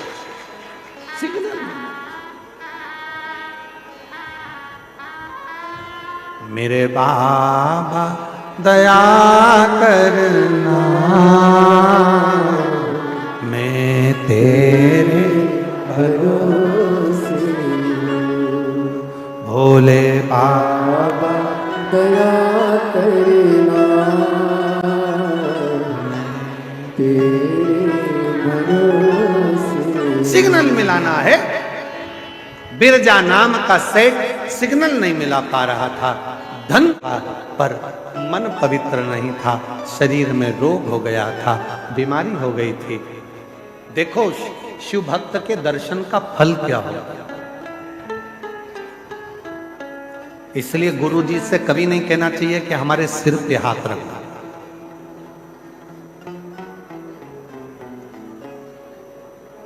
गुरु जी से तो कहो बस एक बार देख लो और हमारी जिंदगी को सुधार लो।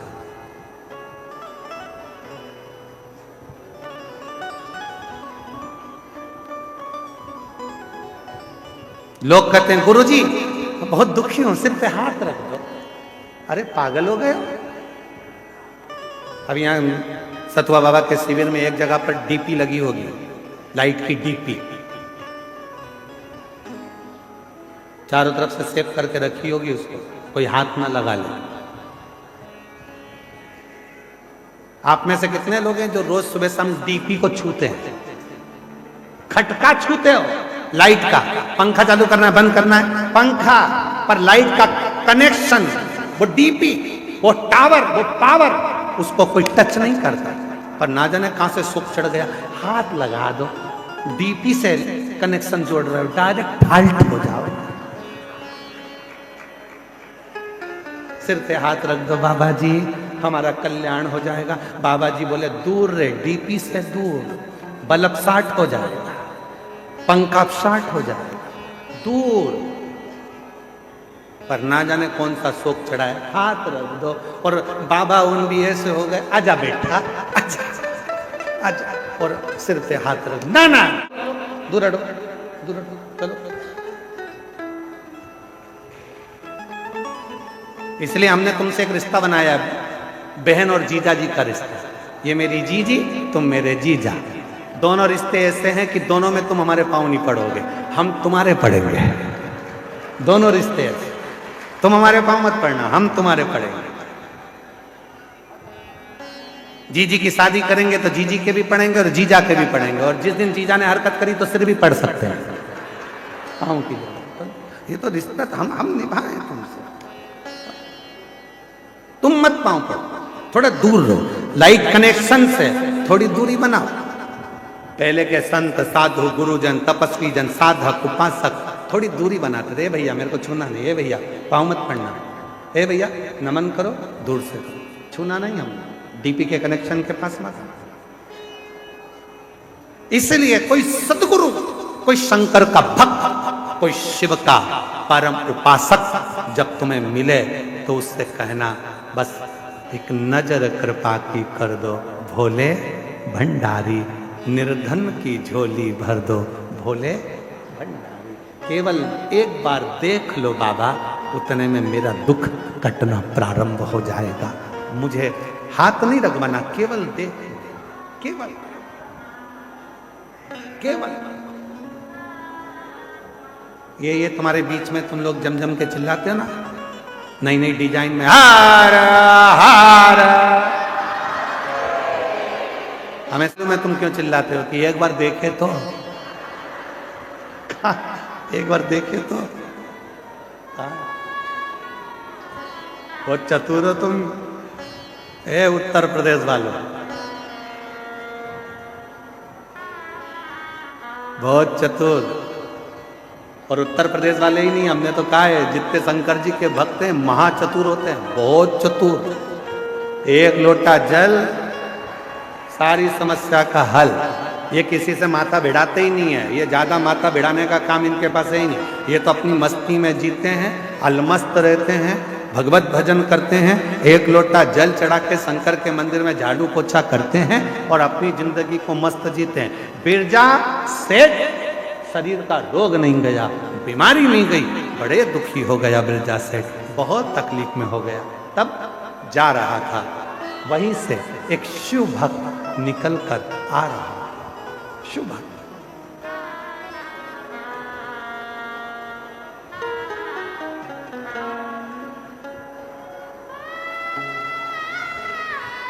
एक शिव भक्त निकल कर आ रहा है और बिरजा सेठ सामने से आ रहा है। निकलते निकलते सामने से एक शंकर का भक्त शिव जी की आराधना कर कर, साधना कर कर, भजन कर कर आ रहा था। सेठ जी ने उस व्यक्ति का दर्शन कर लिया, और जैसे ही वहां से आगे बढ़ा, थोड़ा आगे जाने पर उसको पर्वत मुनि अपना रूप बदलकर पृथ्वी पर भगवत भजन कर रहे थे। वो पर्वत मुनि को देख लिया, पहचानता नहीं था कि ये कौन से मुनि है, पहचानता नहीं, जानता नहीं कौन से मुनि है ये नहीं है। पर्वत मुनि को देखा, ना नाम जानता था ना स्वरूप जानता था, केवल मुनि के वेश में थे। जाकर प्रार्थना करी, बाबा देखो शिव भक्त का दर्शन हुआ तो पर्वत मुनि मिल गए। पर्वत मुनि के पास जाकर बोला, बाबा जी मेरे शरीर में एक रोग हो गया है, मेरी बीमारी खत्म नहीं हो रही है, बाबा जी कुछ करुणा कर दीजिए। पर्वत मुनि ने कहा, भैया शंकर जी के एक परम भक्त हैं जिनका नाम है तुमरुका जी। शिव जी के परम भक्त हैं तुमरुका, शंकर जी के एक परम भक्त हैं तुमरुका जी। वो तुमरुका जी तुझे अगर मिल जाए तो तू उनके चरण पकड़ना, प्रणाम करना, विनय करना, वो तेरा दुख मिटा दे। सुनते से बिरजा सेठ ने तुमरुका जी को ढूंढने का प्रयास किया, पर तुमरुका जी तो कहाँ मिलते हैं। तुमरुका जी के मिलने का 3 स्थान बताए। पहले नंबर पर जहाँ शिव नाम की चर्चा होती हो, शंकर की कथा होती हो, शंकर का भक्त होता हो, शिव का उपासक होता हो, शंकर भगवान का गुणगान हो रहा हो, तुमरुका जी वहाँ जल्दी मिलते हैं। दूसरे नंबर पर जहाँ बेलपत्र का वृक्ष हो, शमी का वृक्ष हो, आंवले का वृक्ष हो, बट वृक्ष हो, या शिव जी के प्रिय वृक्षों का आनंद जहाँ पर हो, उस स्थान पर तुमरुका जी जल्दी मिलते हैं। तीसरा स्थान बताया तुमरुका जी के मिलने का, नदी, तालाब, बावड़ी, कुआं स्थान, जहाँ शंकर का कोई स्थान हो, नदी के तट पर, कुएं के तट पर, बावड़ी के तट पर जो शंकर का शिवलिंग होता है, वहां तुमरुका जी ज्यादा मिलते हैं। ये जा रहा है, जाते जाते एक वृक्ष के पास में तुमरुका जी बैठकर शिव नाम ले रहे थे, मिल गए। किसके बल पर मिले? सेठ जी ने एक शंकर के भक्त का दर्शन करा तो उनको पर्वत मुनि मिले, पर्वत मुनि का दर्शन हुआ तो तुमरुका जी मिल गए। तुमरुका जी से कहा, बाबा जी मेरे शरीर में रोग हो गया है, मिटता नहीं है, कुछ कृपा कर दीजिए, कुछ करुणा कर दीजिए, दया कर दीजिए। तुमरुका जी ने कहा, एक काम करो, एक बार मुख से ओम नमः शिवाय का जप करना और नदी में डुबकी लगा लेना, रोग मिट जाए। जाओ, एक बार मुख से ओम नमः शिवाय कहना और नदी में डुबकी लगाना, रोग मिट जाएगा। नदी कौन सी होना चाहिए? कोई सी भी। जाओ। बिरजा सेठ गया, जो पानी में कूदने लगा, ओम नमः शिवाय, ओम नमः शिवाय, ओम नमः शिवाय, निकला बाहर, पूरा रोग सही हो गया, शरीर स्वस्थ हो गया। शरीर स्वस्थ हुआ तो दौड़कर तुमरुका जी के पास पहुंचा, तुमरुका जी से विनती करी, बाबा जी आपने कहा था आज मेरा रोग मिट गया। रोग मिट गया? हाँ। कैसे मिटा? ओम नमः शिवाय, ओम नमः शिवाय, ओम नमः शिवाय 3 बार बोला, डुबकी लगाई, मिट गया। तुमरुका जी ने कहा, ओ पागल, 3 बार तो बोलने की जरूरत ही नहीं, केवल एक बार ओम नमः शिवाय बोलने पर कोई शंकर के चढ़े हुए जल को भी अपने ऊपर छीट लेता है तो उसका रोग समाप्त हो जाता है। दूसरी बार 2 बार नमः शिवाय बोलकर जो शंकर के जल को अपनी ऊपर छींट लेता है, उसकी जिंदगी सुधरना प्रारंभ हो जाती है। 3 बार ओम नमः शिवाय बोलकर जो शंकर के चढ़े हुए जल को अपने ऊपर छींट लेता है, वो भव सागर से मुक्त हो जाता है। और तूने 3 बार बोल के डुबकी लगाने में केवल एक ही चीज मांगी, रोग मुक्ति। अरे पागल, जो काम 1 रुपए में हो सकता था तो 3 रुपए खर्ची काय को करे? जो काम 1 बार बोलने में हो रहा है तो 3 बार क्यों बोला? 3 बार नहीं, 2 बार बोलता तो जिंदगी सवरे, 3 बार बोलता तो भव सागर पार उतर जाए। तुमरुका जी ने कहा, सुन बिरजा सेठ, पृथ्वी पर मृत्यु लोक में जो मनुष्य भूल से भी एक बार भी शंकर की कथा के मध्य में बैठकर, शिव स्तुति में बैठकर, शिव चर्चा में बैठकर, शिव नाम में बैठकर भगवान शंकर का एक बार भी नाम ले लेता है, तो उसका आधा बीमारी उसी जगह से कटना प्रारंभ हो जाती है, दुख कटना।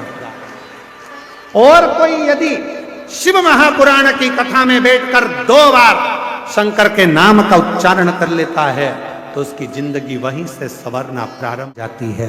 और यदि कोई 3 बार शिव के नाम का उच्चारण कथा में करना प्रारंभ कर देता है, बेलपत्र के नीचे शिव मंदिर में करना प्रारंभ कर देता है, तो फिर वो भव सागर से पार उतरना प्रारंभ हो जाता है। इसीलिए शिव महापुराण की कथा को जब हम प्रारंभ करते हैं तो 5 बार श्री शिवाय नमस्तु, श्री और कथा का जब प्रारंभ होता है उस समय पर ओम नमः शिवाय, ओम नमः शिवाय, ओम नमः शिवाय। कितनी बार बोलते हैं? पूरी कथा की लिस्ट निकाल कर देख लो, 30 साल की। 30 साल की लिस्ट में आपको जो भी मिलेगा वो 3 बार ओम नमः शिवाय, ओम नमः शिवाय, ओम नमः शिवाय 3 बार बोलने के बाद फिर रुक जाते हैं, फिर वापिस 3 बार बोलते हैं, फिर रुक जाते हैं, फिर 3 बार बोलते हैं। पर 3 को ही हम समेट कर चले, त्रिगुणाकार, त्रिकालदर्शी, त्रिनेत्रधारी, त्रिपुंडधारी का नाम उच्चारण। और फिर निवेदन करें, यदि कोई व्यक्ति कहता है कि गुरुजी मेरा ये काम नहीं हो रहा, मुझे इस काम में सफलता नहीं मिल रही, मेरी गवर्नमेंट जॉब नहीं लग रही, मेरे साथ में ये प्रॉब्लम खड़ी हो गई, वो प्रॉब्लम का हल नहीं हो रहा, हम तुमको 3 स्थान देते हैं, उस जगह पर तुम 3 बार 3 बेलपत्र रखकर भगवान के नाम का उच्चारण कर कर शिव को चढ़ाना प्रारंभ करो। पहला, कुआं, बावड़ी, तालाब, नदी, सरोवर, कोई भी स्थान के किनारे पर बैठकर 3 बार पंचाक्षर मंत्र या षडाक्षर मंत्र ओम नमः शिवाय, ओम नमः शिवाय, ओम नमः शिवाय। जलाशय के पास में बैठकर 3 बेलपत्र हाथ में रखकर भगवान शंकर का नाम लीजिए। दूसरा स्थान, बेलपत्री का पेड़ का नीचे या शमी के वृक्ष के नीचे या बड़ वृक्ष के नीचे या पीपल वृक्ष के नीचे या आंवले वृक्ष के नीचे बैठकर भगवान शंकर के नाम का उच्चारण 3 बार करिए। तीसरा, शिव का कोई मंदिर जो जलाशय के करीब में हो, वहां बैठकर शिव नाम का उच्चारण, या कहीं कथा हो रही हो, सत्संग हो रहा हो, वहां 3 बार बैठकर 3 बेलपत्र हाथ में रखकर शिव नाम का उच्चारण कर कर ये तीनों बेलपत्री को 9 पत्री हो गई। कितनी पत्री हो गई? 9 देवी का स्मरण कर कर 3 पत्री का स्मरण कर कर 9 देवियों को इकट्ठा करिए। अशोक सुंदरी वाली जगह पर 9 देवी का वो बेलपत्र समर्पित कर कर शिव के शिवलिंग को 1 लोटा जल चढ़ा दीजिए। जो कार्य आपने मांगा है वो पूर्ण होकर ही रहेगा, उसको सफलता मिलेगी, वो सफलता की ओर बढ़ेगा। उसका एक प्रमाण यहां पत्र में है, देखिए, सुनिए।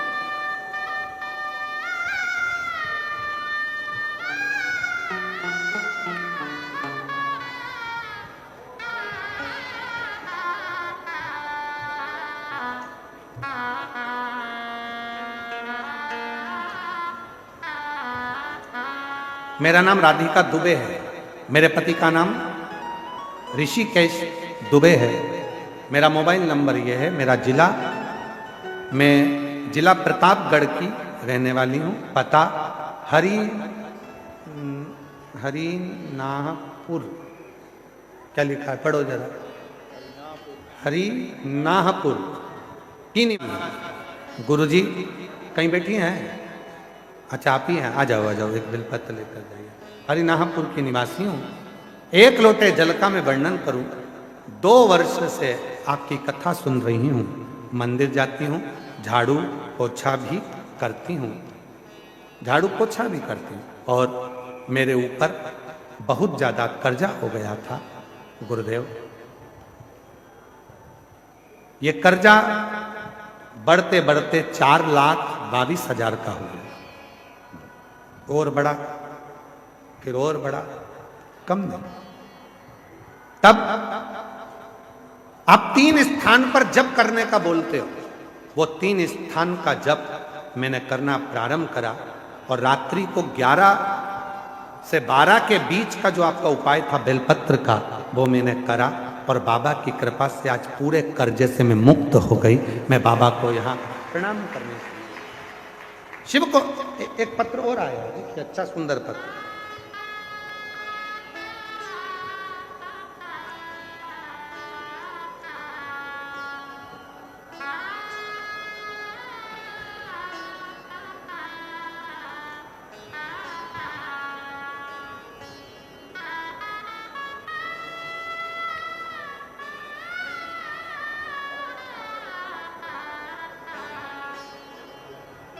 जो जैसी भावना लाया वो वैसा ही फल आया, नहीं खाली उसे लौटाया, वो मन ही मन हर्षाया, कर दिया माला माल का। मेरा नाम गिरीश सिंह है, मैं वाराणसी की रहने वाली हूँ। कहीं बैठी हो गिरीश सिंह? मैं वाराणसी से हूँ, कहीं बैठी हो तो हाथ हिला सकते। मेरा नाम गिरीश सिंह है, मैं वाराणसी के रहने वाली हूँ। मेरा मोबाइल नंबर ये है। कहीं बैठी हैं? हाँ आ जाइए, आ जाओ।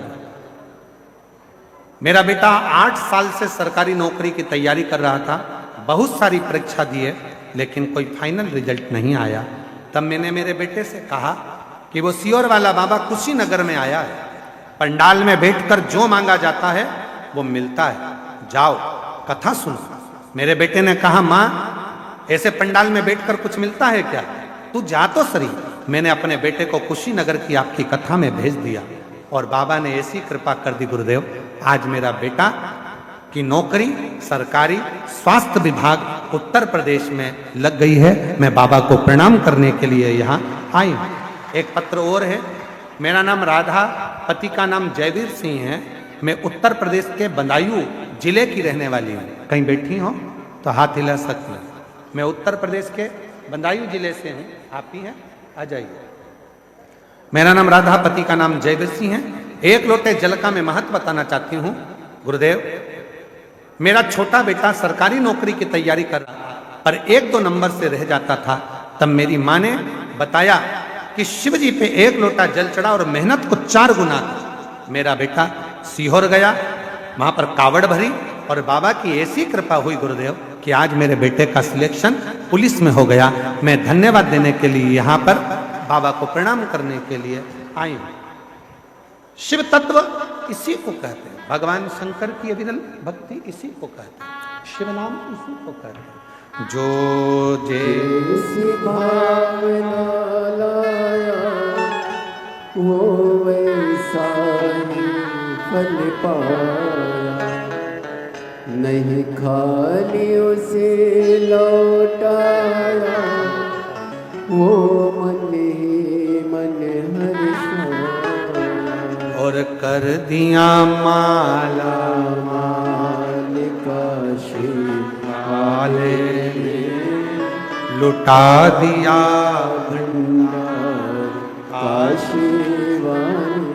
शिव भक्ति का एक फल, कितना भी तकलीफ है, रोग है, बीमारी है, कष्ट है, काम अटक रहा है, परेशान हो, 3 स्थान पर 3-3 बेलपत्र हाथ में रखकर जप कर कर 3 बार 9 ही बेलपत्र एकाग्रित कर कर शुभ सुंदरी पे चढ़ाओ। महाद्य शक्ति 9 देवियों का स्मरण करो, शिव को जल चढ़ाओ। बाबा देव अधिदेव महादेव कार्य को सफल कर कर ही रहे, सफलता मिलेगी, वो कार्य पूर्ण जो शिव भक्त। देवराज नाम का ब्राह्मण जो कभी शिव मंदिर नहीं गया पर उसकी माता शंकर के मंदिर जाती, उसका फल देवराज को मिला। चोरी का धन लेकर गया, शिव जी के सामने शंकर के मंदिर में पहुंच गया। बाबा ने करुणा करी, जब प्राण छूटे शिव धाम चले गया। एक बिंदुक नाम का ब्राह्मण जिसकी धर्म पत्नी का नाम चंचुला है। चंचुला हमारा एक निवेदन पूर्व में भी रहा है, इस कथा के पंडाल में आज फिर निवेदन कर रहे हैं। कृपया अंदर प्रांगण में सामान बेचने वाले बिल्कुल ना आए, आप लोगों से करबद्ध निवेदन है। सामान बेचने वाले कोई भी आप लोग इस प्रांगण में मंदिर के इस कथा के मंडप में या कथा के पंडाल में ना, इसका ध्यान रखें। आप लोगों को जो भी बेचना है आप बाहर जाकर बेचें, पर जो कथा सुनने वाले हैं उनके बीच में जाकर कोई सामान ना बेचें, इसका ध्यान रखें।